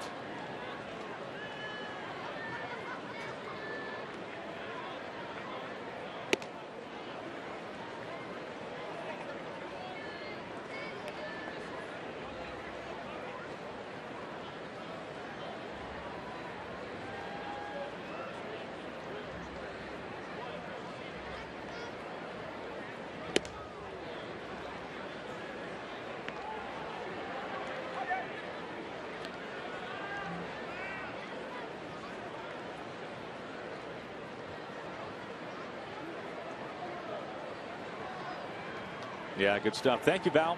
Good stuff from back home in Seattle as Seager steps in. Val, he brings up Edgar's name, and you've said it 100 times, more than that. Best right-handed hitter you've ever seen. Well, and I think the other comparison I would make to Edgar is what Val was talking about on the pitch on the inside corner. He has the ability to not only hit it out of the ballpark, but he will keep it fair. And Edgar, for a right-handed hitter, was one of the best at that. Seager ahead of the count, 3-1. Detweiler a pitch away from the century mark. And they have some action in the bullpen for the Rangers, so his next pitch will be 100. And a walk to Seager, almost scraped him. Well, the Mariners' interleague natural rivals, the San Diego Padres, make their way to Safeco Field for a brief two-game set on Tuesday, May 12th, and Wednesday, May 13th. Be on hand as Matt Kemp, Will Myers, and the Padres make their only trip to Seattle. Tickets available at Mariners.com. Padres right now a game over 500. Tight standings in the National League West. And that's going to be it for Ross Detweiler. Just about 100 pitches, a walk to Seager. That's the end of the night for the Rangers starter. Anthony Bass coming in for Texas.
Top of the sixth and a pitching change. Mariners lead 2-0, and a big reason why. Well, this hit right here, low from Ricky Weeks. Yeah, Ricky Weeks due up and decided to make the change. Didn't want to give him another at bat against Detweiler, the left-hander. Ricky 2 for 2 in this game, his second home run on the season.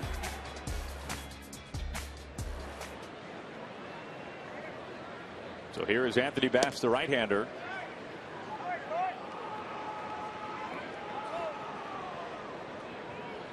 Bass suffered a blown save his last time out on Sunday against the Angels. It turned out to be an extra inning win for Texas. Gave up a 2-run homer to Mike Trout in the 7th. He's not alone. For Bass, sinker, slider, split. Fastball will be in the low 90s.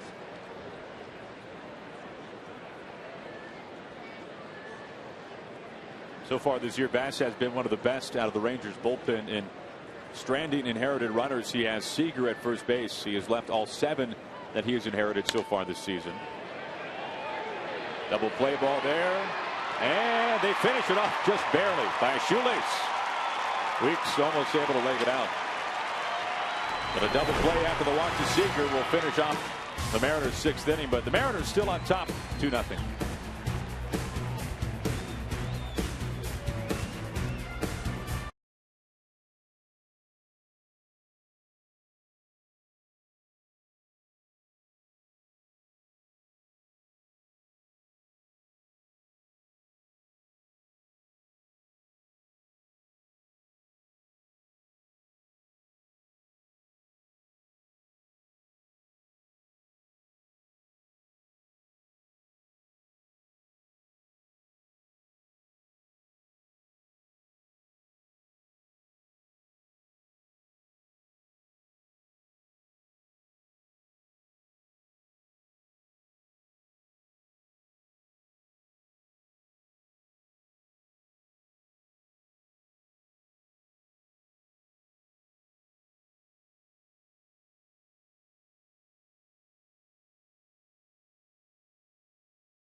Sports is brought to you by Money Tree, proud to make a donation to Mariners Care for every Mariners win. By Jack in the Box, Jack's hottest sandwich is back. Head to Jack in the Box for Jack's Blazing Chicken Sandwich. By CenturyLink, your link to what's next. And by Geico, 15 minutes could save you 15% or more on car insurance. Here we go to the bottom of the 6th. Elvis Andrus leading things off for Texas. And what's new? A first pitch strike there from Happ. Important inning for Jay. Working his way through the lineup for the 3rd time, and he has to handle the veterans probably for the last time in the evening for him. Andrus, Fielder, and Beltre due up. Happ has been in complete strikeout mode since the start of the 4th. He has struck out 8 of the last 11 batters that he's faced. And he gets 2 strikes on Andrus. There you go. First pitch strikes. 15 first pitch strikes for the 20 batters that he has faced.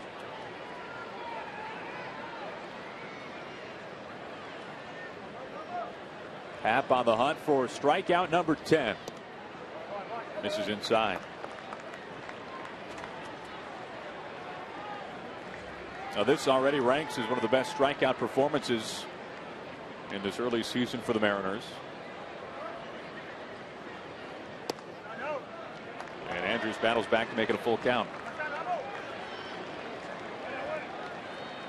We've of course seen Felix strike out double digits a couple of times, 10 and 12, and 9 his last time out against the Twins.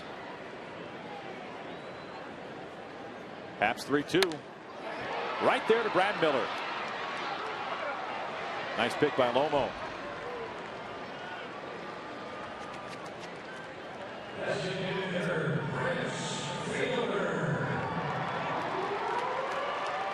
Logan Morrison, his 2nd season with the Mariners. And one thing that might be tough to notice about Logan from the stands at Safeco Field, Mike, his customized cleats. These are truly one of a kind. These are done by a guy in Miami named Soles by Sir. And the cleats are the same guy that did Lomo's cleats. He's the same guy who did Marshawn Lynch's spikes for the Super Bowl. His gold cleats, which ran Marshawn about 11 hundo. But Lomo saw the guy on Instagram. Good looking shoe. He has a pair which essentially has a picture, a silhouette of Logan doing his salute to his father Tom, who passed away from lung cancer. Up the middle, Jackson, out number 2. Has his father's initials on those shoes, TGM.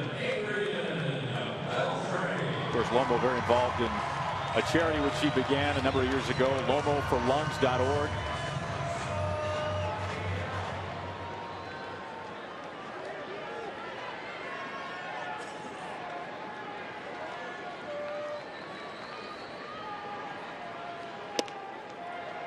First pitch strike to Beltre.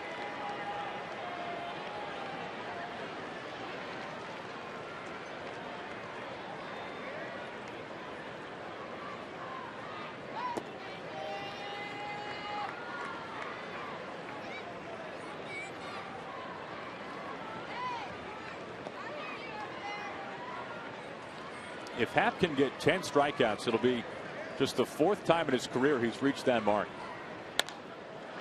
Instead of roller, Miller to his side. High throw, and Morrison can't haul it down.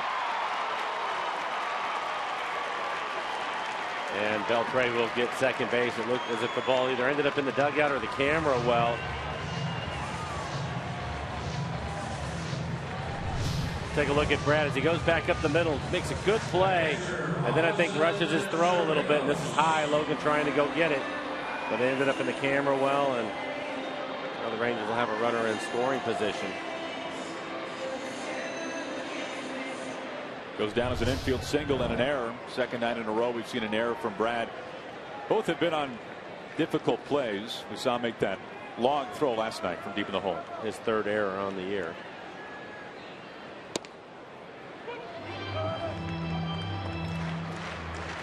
Rangers have not had many at-bats so far tonight with a runner at 2nd or 3rd. This is just their third attempt at that this evening.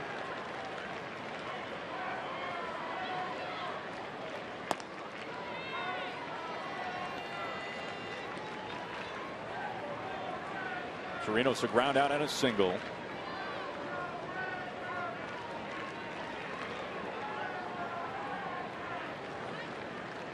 Torino's the tying run.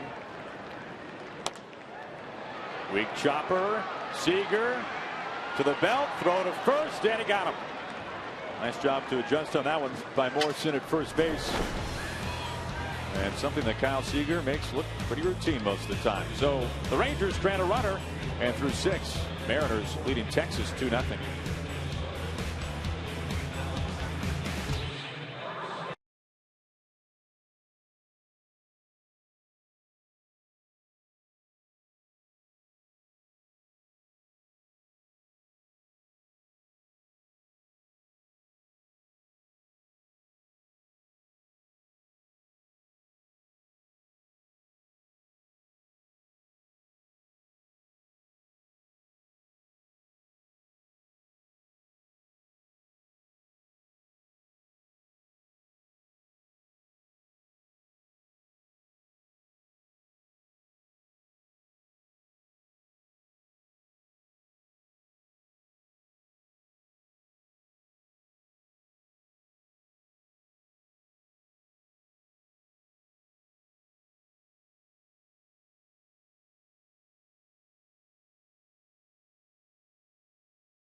As we take a glance at the American League West, how about the Houston Astros, the only team above 500 in the West, 12-7. Houston has won 8 of their last 9 games, and on this West Coast road swing, which is taking them through Seattle, where they've already been, of course, to Oakland, now to San Diego. They are 6-1 entering tonight.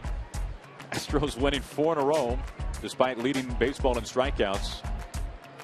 And it's pretty tight, pretty bunched up between the Halos, the Mariners, the A's, and the Rangers. Only 2 games separating those 4. No doubt the biggest difference this season for Houston, Mike, has been the pitching, especially the bullpen. Yeah, I would agree. Some veterans. Although McHugh and Keuchel have been pretty good in their rotation. That's about as underrated as a 1-2 as you might find in the American League. I agree with you.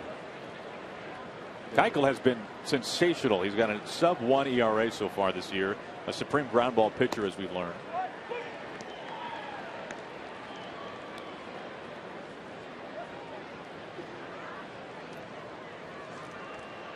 Lomo leading up to 7th, looking for his first hit tonight.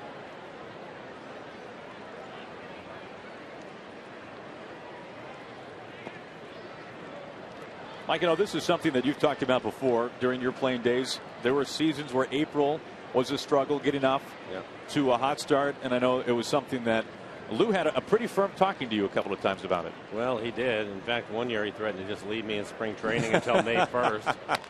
Because he was tired of looking at it as Lomo hits his ground ball out to second.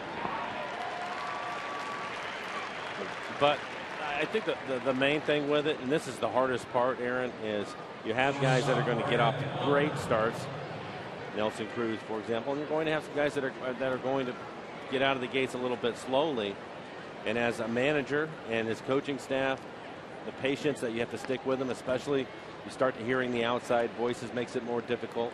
But you have to believe that these guys are going to get things turned around. And for Lloyd, especially I think his background being a hitting coach as well and having to deal with a number of players throughout the years that have been off to a so fine play by Rosales at first. Highway robbery.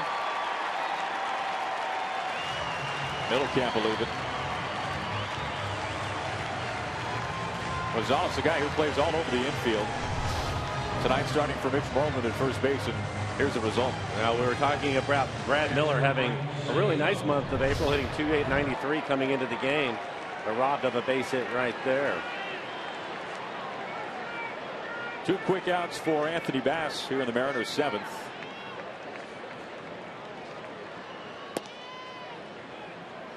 And getting back to Lomo, Mike, to his credit, from the outside perspective that we have looking in, he has handled this exceptionally well. We know that he's frustrated. Well, he has to be.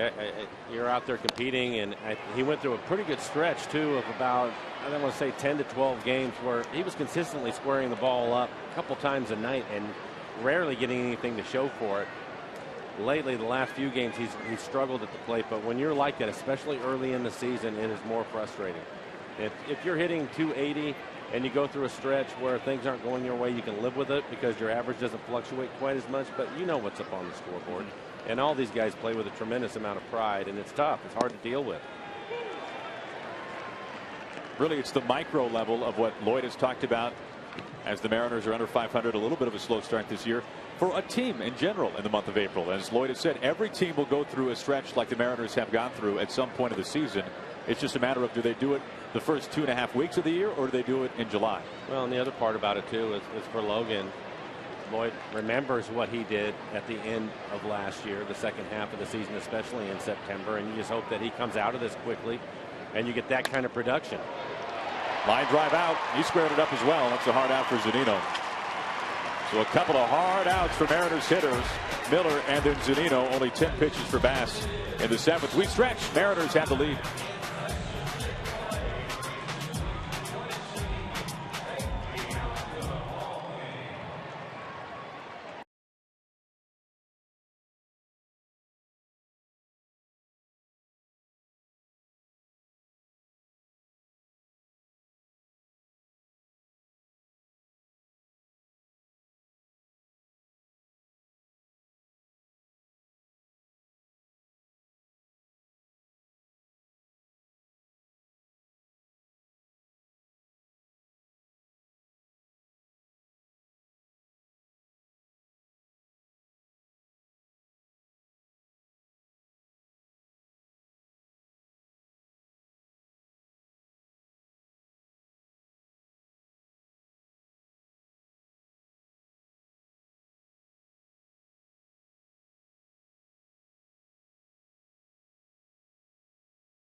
Stretching your mind as you consider how a Washington's lottery win would change your bucket list. Play today.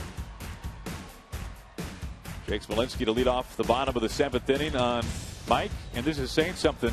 Might be the most impressive start to date for Jay Happ as we play game 2 here at beautiful Globe Life Park. I agree. What a great shot at postcard right there. Really is. I think it's been impressive how deep he's been able to get into games. He went 6 1/3, then he pitched 7 innings, 7 1/3 his last time out, as you see the guys getting loose in the bullpen. But here he works in the 7th inning. Now he's thrown 88 pitches, so this will probably be his last inning. Smolinski's first hit, second time he's reached tonight. But you're right, Mike. In a time when the Mariners have needed it desperately early on this season, with first couple of weeks of the year, Taijuan Walker not going especially deep. Same story, unfortunately, for James Paxton. Iwakuma struggling before going on the disabled list on the 24th. It has been the man on the mound tonight, Jay Happ, who has given the Mariners some length. Routine pop-up here. Out number 1.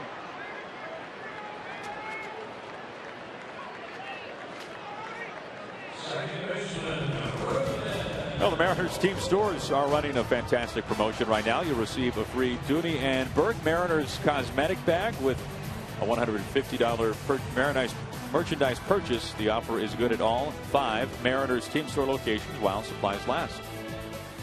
We've heard Lloyd McClendon a number of times last year talk about the real glue to the bullpen was Tom Wilhelmsen. And I think right now, if you look at the pitching rotation, you could probably put Jay Happ in that same thing, the glue of the starting rotation, because Felix is doing what you expect him to do. Probably take him for granted at times, but Jay, the number 5 starter, has consistently gone out, pitched deep into games, and given the club a chance to win, while the rest of the guys try to figure things out here early in the season. Well, he works into the 7th here tonight, and that's nothing new. He has pitched into the 7th inning each of his first 4 starts, including this one this evening.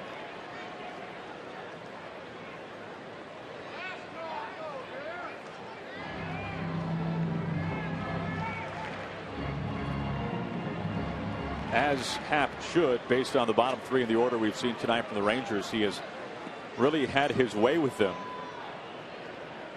Tyler 3 for 7. Tyler Olson, Dominic Leone getting loose in the pen. 2-0 to Odor, who has struck out twice. So far this year, Happ has thrown 100 pitches. Just one time, and that was his last outing against Houston when he went 7 1/3. 91 pitches now. Getting close. Just missing outside. And really, Mike, a rare 3-ball count tonight from Happ. He's typically worked ahead of the hitters. A lot of first pitch strikes. You look at the Shields waiting on deck. Number 9 hitter for the Rangers this evening.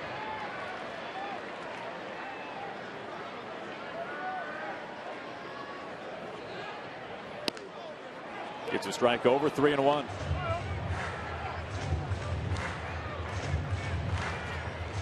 Remember, Happ faced these Rangers on the 17th back home. He was dealt a tough luck loss, 2 runs on just 5 hits over 7 innings. The Mariners scored just 1 run of support for Happ that night. And Jay able to battle back to make it a full count.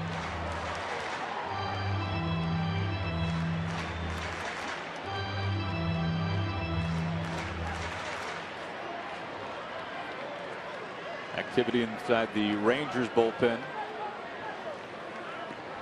Odor does represent the tying run. Feels like the Mariners have really been in control in this game because of the dominance of Happ, but the Rangers right there. Gets him to pop up. Zunino will give it a look. Stays full.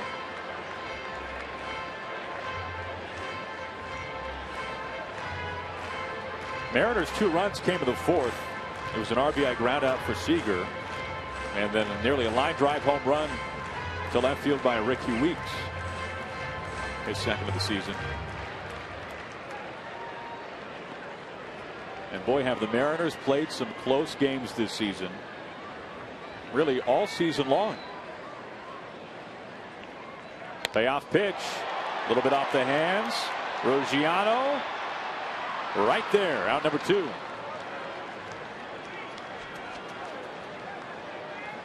Well, keep your eye on the bus. Follow us from a safe distance on Twitter at Sound Transit. 2 outs. Smolinski has to go back to first base. But Mike, it's pretty staggering when you look at the first 19 games of the season. For the Mariners, 18 of the first 19 games have been decided by 3 runs or less, including the last 15 in a row. And that's one of the things that you would like to see change for the Mariners. Talked about it in the pregame show, and I think there's some advantages to that. One, you get used to playing in close ball games. Obviously, you want to get into the postseason. I think it prepares you for that. But the bad side, the downside, which we have seen, is typically that means your bullpen's working an awful lot, and stressful pitches for them is the most important thing because they're trying to hang on to some close games, and I don't think that's necessarily what you want to see as often as you mentioned early in the season. If you spread that out, it's fine, but you'd like to see these starters, and they're starting to. The starters are starting to get a little bit deeper in the games, and that's what you want. But they did this all year last year. A lot of close ball games. Line drive, left center field in trouble. Jackson's not going to be able to get there in time. Smolinski to third. He's waved home. He'll score easily. And the Shields, the number 9 hitter with 2 outs. A run-scoring double, and he brings the Rangers within a run here at the bottom of the 7th. We'll take a look at it. That's a fastball elevated, one of the few elevated fastballs up out over the plate. He drives it into the gap. Well, Happ was almost able to get out of the 7th unscathed. He gave up that leadoff single to Smolinski, then retired the next 2. And here comes Lloyd. He's already signaled down to the bullpen. So we've got a pitching change as the Rangers knocking on the door. 2 outs in the tying run. DeShields is at second base. We'll step aside. Mariners now lead it by 1.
And for the Mariners tonight, it has been Jay Happ. Another strong outing for Happ.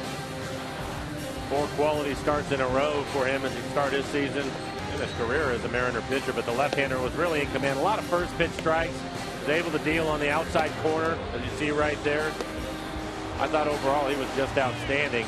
Mariners struggling to score runs, but he leads with the lead 6 2/3, 6 hits, 1 run, and a walk. 9 strikeouts for Happ, 97 pitches for him this evening. He threw 66 strikes.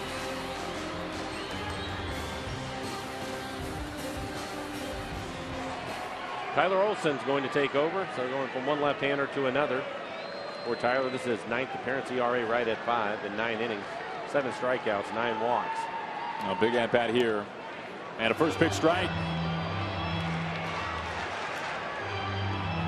And Leonis not too pleased. Martin having some words. Mark Rippinger, the home plate umpire. Martin's English sounding pretty good there to Rippinger, no doubt.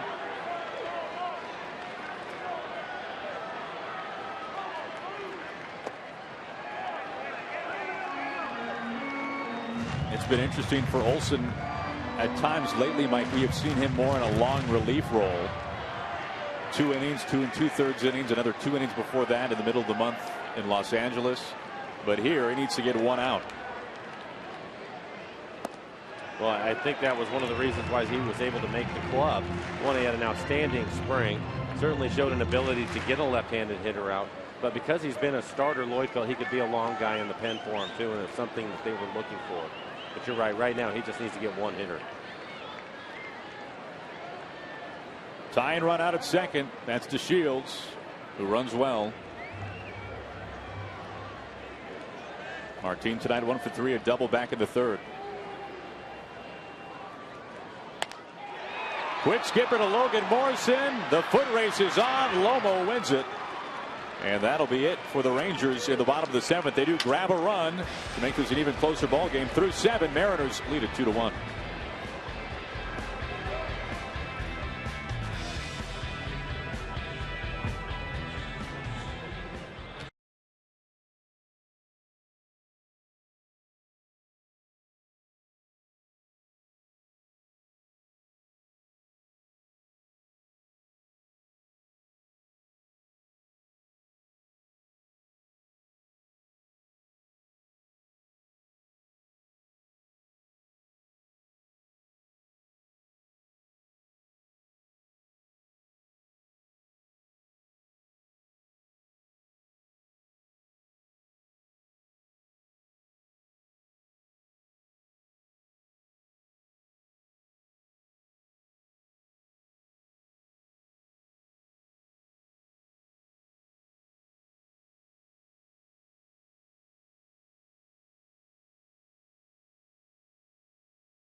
seats to U.S. Armed Forces members, and nearly all home games this season present your military ID at the Safeco Field box office to receive your EQC military discount. Pitching change for Texas as we start things off in the top of the 8th.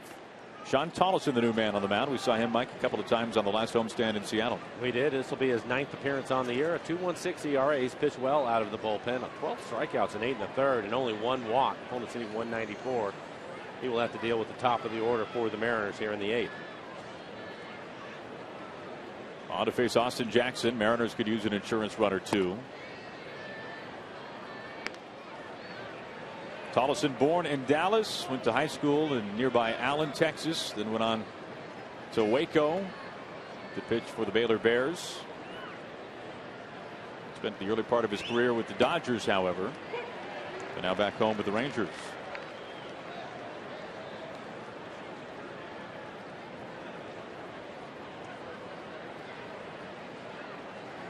Jackson looking for his first hit tonight, looking to break out of a brief 0 for 10 skid.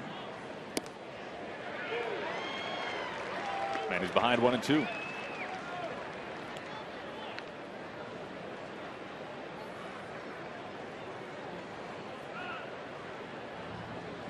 Tollison allowed a run over 2 appearances against the Mariners in the recent series against Texas in Seattle. But his first time out, pitched really well against the Mariners. He struck out 2 over 1 inning. Faced just 3 batters.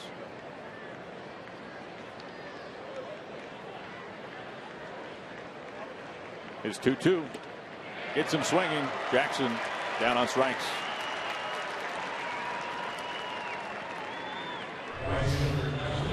Take a look at the swing by Jackson. A pretty good fastball to hit, just wasn't able to catch up to it. No surprise to see Austin seeing 5 pitches. Average is just under that. Well, Tollison has been a strikeout pitcher so far this year. That is his 13th in just under 9 innings. First pitch wide to Ruggiano. Justin reaching on an infield single his last time up in the 5th. Both Mariners runs came in the 4th. Seager, an RBI ground out, Weeks the home run.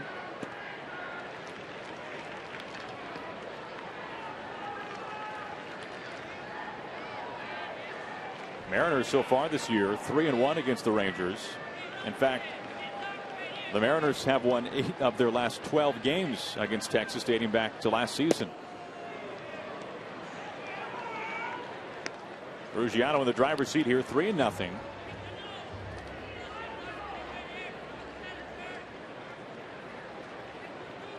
Cano on deck with 1 out and Ruggiano at the plate.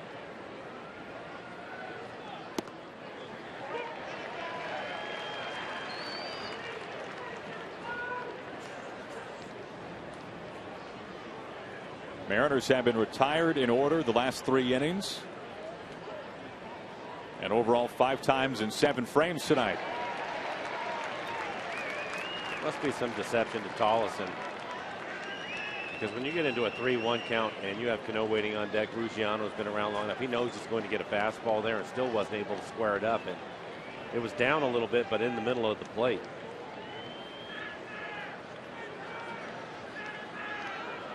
Time call. Tough to tell from up here what that might be, though. It is. I think sometimes you have to stand in the box or maybe talk to some of the guys that have done that, to the hitters. Whether it's late life on his fastball, he's throwing 90 to 92 miles an hour. These guys can certainly handle that. There you go. Squared up for a base hit. Ruggiano to left. 2-hit night for the Mariners right fielder. Smart hitting from Ruggiano. He knows he's going to get a fastball. It's just a matter of getting the barrel to it. They try to go back inside. Ends up in the middle of the plate. Elevated fastball, but he hits it hard in the left field.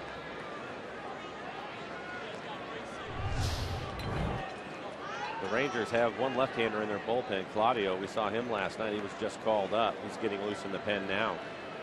And he has become the Rangers' only lefty in the bullpen all season. They began the year with a bullpen chock full of right-handers and right-handers only.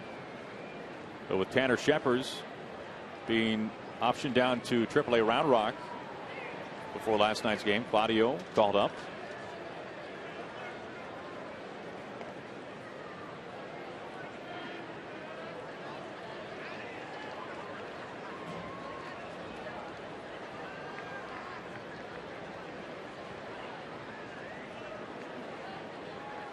Mariners trying to add on here in the 8th.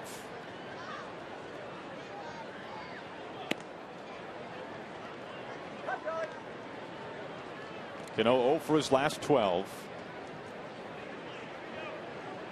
Entered tonight batting .273. As you can see, it's dropped 10 points. And as we've talked about early in the season, boy, can those averages swing back and forth. Buckle up, no matter who you are. Down the middle for strike one. Cano not happy with it. You can see on the EQC tracer that pitch off the plate away. Talked about it a number of times, especially quality hitters, which is what Cano is.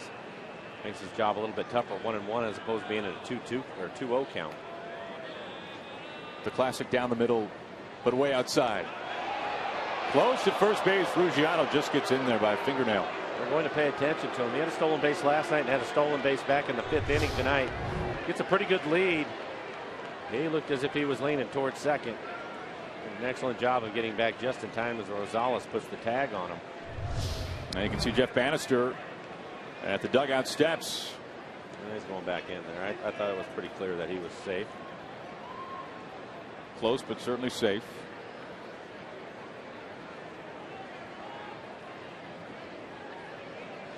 Ruggiano, the single to left.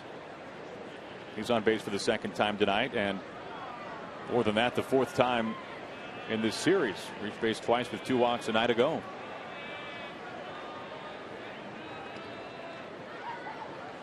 One to Cano. And right there to Odor. The shovel on the second. And the double play to end the Mariners' threat here in the top of the 8th.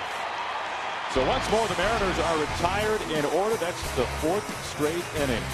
We go to the bottom of the 8th. Mariners by a run.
Tonight, Mike, with Kyle Seager.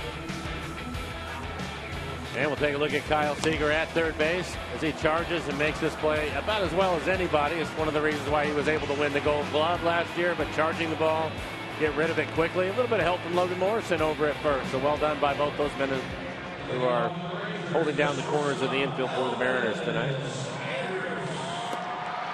Dominic Leone is going to take over for the Mariners. Charlie Furbush is up in the bullpen.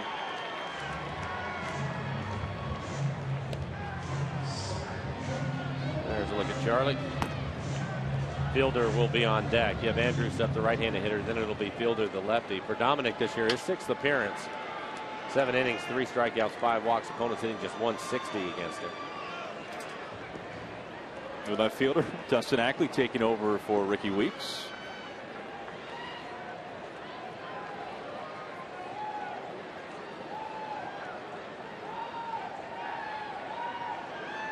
So Leone on to face Elvis Andrews.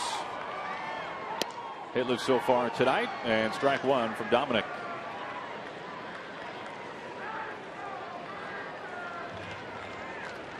Leone last worked against the Twins.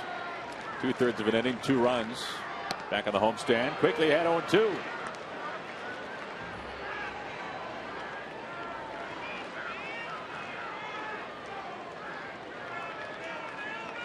Medina has joined Charlie in the pen, so he's getting loose.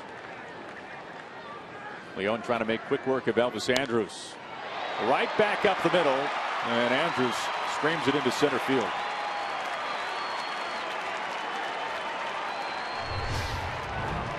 And it's a breaking ball, a little slider. Dominic not able to handle it. Boy, the best he almost could have done is just swap that to the ground. Yeah, and I think on that pitch he had him 0-2. I think he wanted to bounce the slider, didn't get it there, and Andrus makes him pay for it. And Lloyd McClendon quickly out of the dugout. He's going to make another change. Bring in Charlie Furbush to face Fielder. Yeah, so Andrus, who runs well, is at first base. He's a tie-and run. Fielder, the go-ahead run, stepping up. So we are watching the same movie for the second time in as many nights. It'll be Furbush versus Fielder in the bottom of the 8th inning, and a close one here tonight in Arlington.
Continue what has been a fantastic month of April, Mike. Hey, it's been outstanding. Look at the ERA at a 1.61. Opponents hitting just 175. How about 32 strikeouts to only 5 walks? Yeah, he's been locked in, looking for his 4th win here in April. Well, we are having a chance to watch again what we saw last night, Mike, and that is Charlie Furbush against Prince Fielder in a tight game. Well, Fielder has been a hot hitter, but Charlie able to put him away with a slider on the inside corner. And Lloyd McClendon hoping for the same thing right here. You can see Fielder tip his cap a little bit there. For Charlie, a 3.38 ERA, 5 1/3, 5 strikeouts, 1 walk. Opponents hitting 227.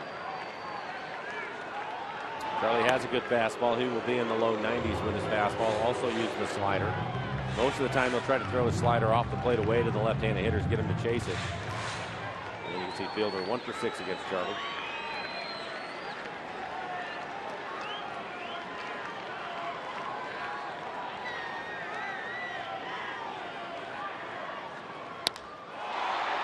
In the air, center field. Jackson can get there in plenty of time. Has the room, makes the catch.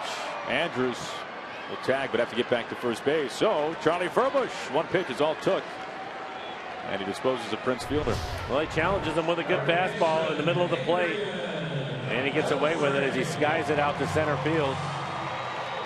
I'll see what Lloyd McClendon wants to do. Adrian Beltre, right-handed hitter on deck. You can see Lloyd looking at the lineup there. Medina looks like he's ready to go in the pen. Conversation with his bench coach, Trent Jewett. There is Joe Ervis. And he's going to make a change. So we saw Leone. He allowed the walk or the single rather to Andrus. Furbush facing Fielder, gets him to sky out to center field. We'll now see Medina versus Beltre. How easily this game can turn into a 1-on-1. So we will step aside here in the bottom of the 8th inning Mariners clinging on with the white knuckles by a run here in Texas.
Stepping in as the go-ahead run, and our new pitcher, Mike, is whoever's Medina. This will be his 10th appearance on the year. 2.89 ERA, 8 strikeouts in 9 1/3, 6 walks. That's a high number for Medina. Opponent's hitting .263 against him. Good fastball. He will be in the mid-90s and a hard slider. Not an easy task here facing Beltre. Scuffling so far this year. You can see the numbers lifetime against Medina, a former starter in the minor leagues.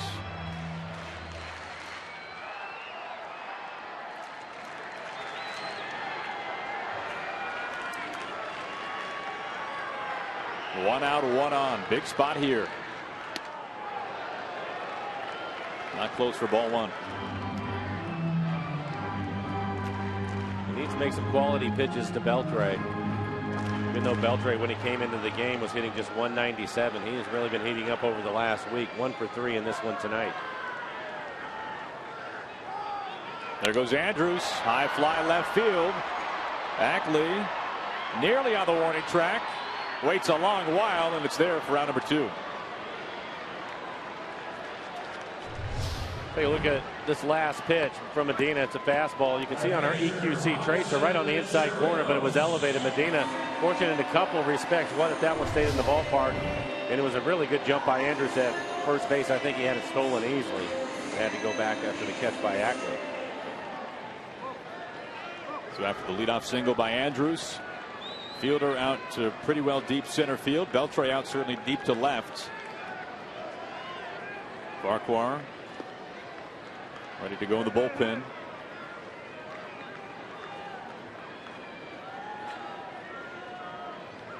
Medina facing another right-handed hitter. It's Robinson Chirinos. 1 for 3 tonight. A single in the 4th. Just misses outside. Mike, we know that Yoervis has electric stuff. You can say that about really everybody in the bullpen. But for Medina, at least so far this year, it's a matter of which version will you get, the one who can control it or the one that gets a little bit wild? Well, exactly right. And so far been a little bit inconsistent here early, but it looks like he's going to get out of this inning. Seager the short way, and that'll be it. The Rangers' threat is squashed yet another time late in tonight's game. And through 8 innings, the Mariners hold it on by a run.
The Mariners stop Phillies. Yeah, the Mariners really put it on him. You see Kyle Seager with this line drive at Safeco Field. Drives in a run. And then Austin Jackson, maybe one of the better at-bats we've seen this year. Fouled off a number of pitches, finally gets a slider. Let's not forget there were some shadows that the guys were dealing with. Not an easy time to hit. But Jackson comes up with the big base hit into right. And then Cruz will end it with this line drive into left field, the game winner off of Phillies. A 5 RBI day for Nelson Cruz. And the reason why that win against Phillies was as sweet as it was, the lifetime record for Phillies against the Mariners is absolutely staggering. Even with the runs that he gave up that afternoon at Safeco Field, he still has a .64 lifetime earned run average against the Mariners. He had never allowed a run in his career to Seattle in over 25 innings entering that outing. Well, I thought it was interesting, and one of the numbers that we flashed on the screen was he threw 47 pitches in that outing. That's a lot for any closer. Facing Cruz here, and by the way, those 47 pitches, and Lloyd referenced this somewhat in the postgame following that walk-off win for the Mariners. Those were the most that Phillies had ever thrown in his career as a reliever. Of course, he was a starter for a short time. That certainly helped to wear him down a little bit. Nelson not too pleased. 1 ball and 1 strike. Rodney getting loose in the pen.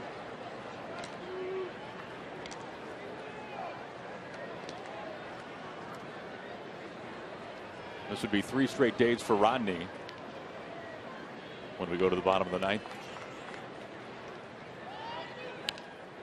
Big rip, but strike 2.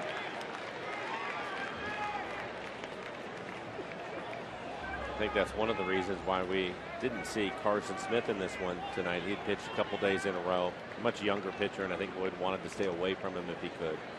And so far has been able to do that. Up the middle and a base hit for Cruz. A 3-hit day. Nelson just needing a home run for the cycle tonight. Well, he's able to stay on this breaking ball. They want to throw this slider off the plate away, and that doesn't get it there. He hits it hard back up the middle.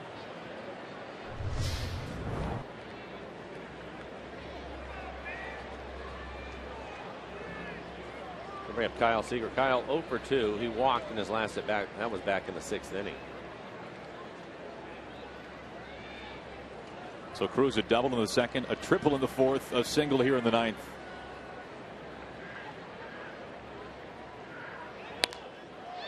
Fly ball to right, but Smolinski for out number 1. Of course, the last Mariner to hit for the cycle, as we're talking about Cruz being a home run shy, and isn't that a little bit ironic that of all guys being a home run shy, it's the guy who leads baseball in home runs, is the man at third base right now for the Texas Rangers, Adrian Beltre, the last Mariner to hit for a cycle. Dustin Ackley will get his first at bat of the night. Came on to play defense in left field for Ricky Weeks. Ricky really had a good evening. Ended up going 2 for 3, including his 2nd home run of the year.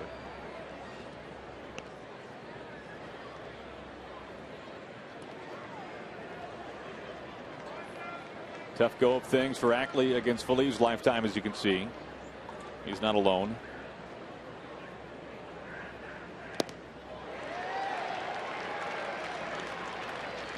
Really, you kind of get the sense from Lloyd, Mike, that barring a situation like this, a late defensive replacement, maybe a pinch hit at some point here in Texas, that Ackley will not be playing much in this series. We know that we saw a lot of righties in the lineup last night for the Mariners, and then a lefty again tomorrow in Rodriguez. One of the things that Lloyd has done in the past is give guys a little mental break, let them work on some things and not have to worry about the pressure of the game. And Ricky, of course, playing left field last night. And then you have 2 left-handed starters in a row. It was Detweiler tonight. Have another lefty tomorrow, so it makes sense to give him some time off right now. Try to get things worked around. And he was off to such a great start, but struggling as of late. Yeah, red hot to begin things. 3 of his first 6 hits never came back. They were home runs. It was a great sight to see from Dustin. 2-2. And you can tell, talking with Lloyd about Ackley, that he loves the good that he has seen from Dustin. And we know, Mike, that he's a guy that the ball jumps off his bat. He sprays the ball, can go the opposite way, but Lloyd has had a tough time managing the slow starts last year, and we're seeing it a little bit, as you were saying, again this year. Trying to find out what makes Ackley tick to get the first half going a little faster.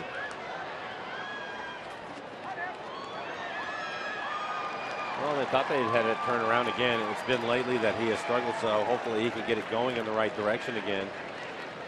For him, it would be a big lift for this club if he can continue to swing the bat well and get into the All-Star break in good shape and not have to try to grind his season back because he's off to another slow start. Howard Johnson, Mariners hitting coach, raves about the way the ball comes off of Ackley's bat. And really, you can probably say this about any guy in the lineup, Mike, but Ackley really is one of those guys that you say he can swing the Mariners lineup really dramatically one way or another. You can see the numbers in his career in the first half compared to the second half. Last 2 years he's hit about 300 each of the last second halves. A pretty good pitch to hit right there. That was a changeup that was left up and in the middle of the play. You can see it on our EQC tracer as he fouled it back.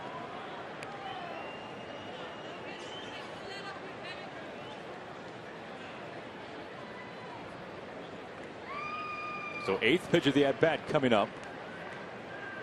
Cruz at first. He reached on the single up the middle.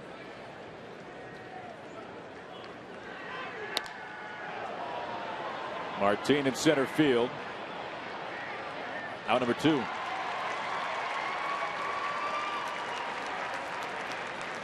So 2 fly ball outs after the Cruz single. And that brings in Logan Morrison. Left-handed batter facing the righty and Phillies.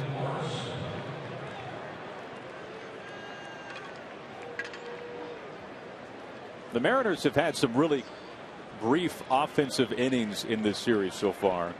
You look at last night, the Mariners were retired in order in 7 of 9 innings. However, they did win the game 3-1. Another close ball game. They grabbed 2 runs in the first. They tacked on a run in the 5th. And tonight the Mariners have been sat down in order in 6 of the first 8. Won't happen here tonight in the 9th. The leadoff single by Cruz and the 2 outs to follow. Morrison a pop-up. Andrews, long way to go for it, gives way to the Shields. And that'll do it for the Mariners in the top of the 9th. Fernando Rodney coming on. Looking for another save here in Arlington. Mariners by a run.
All right, Angie, thank you so much. We're hanging on here in Texas. 2-1. Mariners have the lead as Fernando Rodney is on mic for what would be his 6th save of the season. As we can see his pitch count as of late, he's working now for the 3rd consecutive day.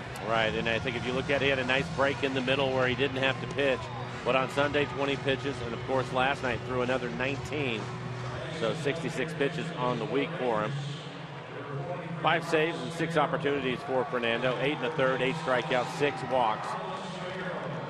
Good fastball. He will be in the mid-90s, and his changeup at around 81, 82 miles an hour. We have a pinch hitter for Jake Smolinski. Former Mariner Carlos Peguero, big lumbering left-handed hitter.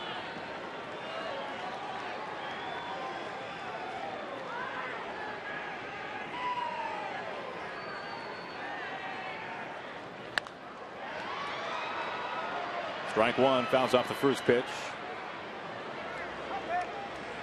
Rodney 5 saves on the season.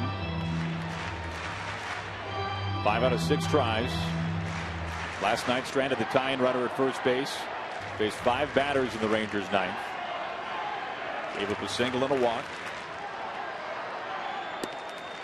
Bends the knees, but ball 1. Mike, it can't be easy on a little bit of a cool night, no matter what the weather, really. You're on the bench the whole night, then you come up and you face a guy with 2 devastating pitches. Well, the biggest part of it, you have to be ready to hit 95, 96 miles an hour. That's hard enough, but then to adjust to a changeup at 80, very difficult. And there's a good fastball at 94. So a couple of fastballs in the middle of the plate, but Rodney able to throw it past Peguero. Some late swings. A win tonight would mark a series win for the Mariners. It would be their 2nd against the Rangers this season, their 3rd overall. They took 2 out of 3 against the A's. First road trip of the season. The 1-2 gets him swinging, burns it past him at 95.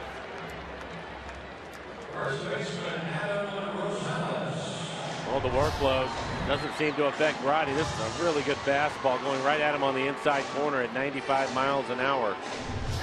Such an advantage for him. He has a good fastball. You just saw it, but when you're a hitter and you have the changeup in the back of your mind, it's difficult to catch up to his fastball.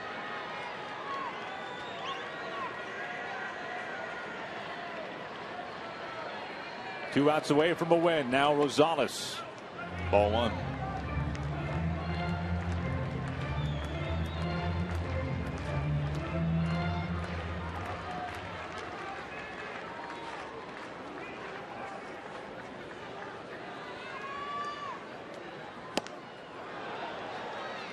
Gets it past him, 1-1. Another fastball.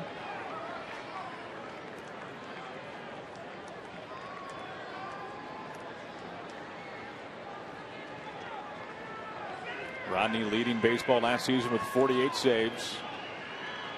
Trying to nail down his 6th here tonight. Has to fight it away. 2 strikes now.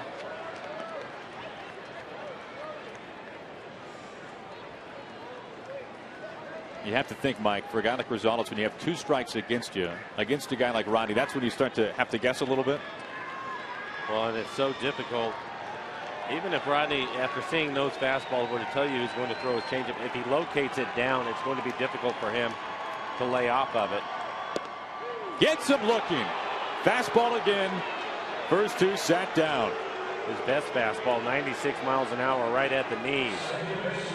And I'm sure Rosales, again, maybe thinking changeup. He hadn't seen one, and Rodney comes back 4 pitches, all of them fastballs.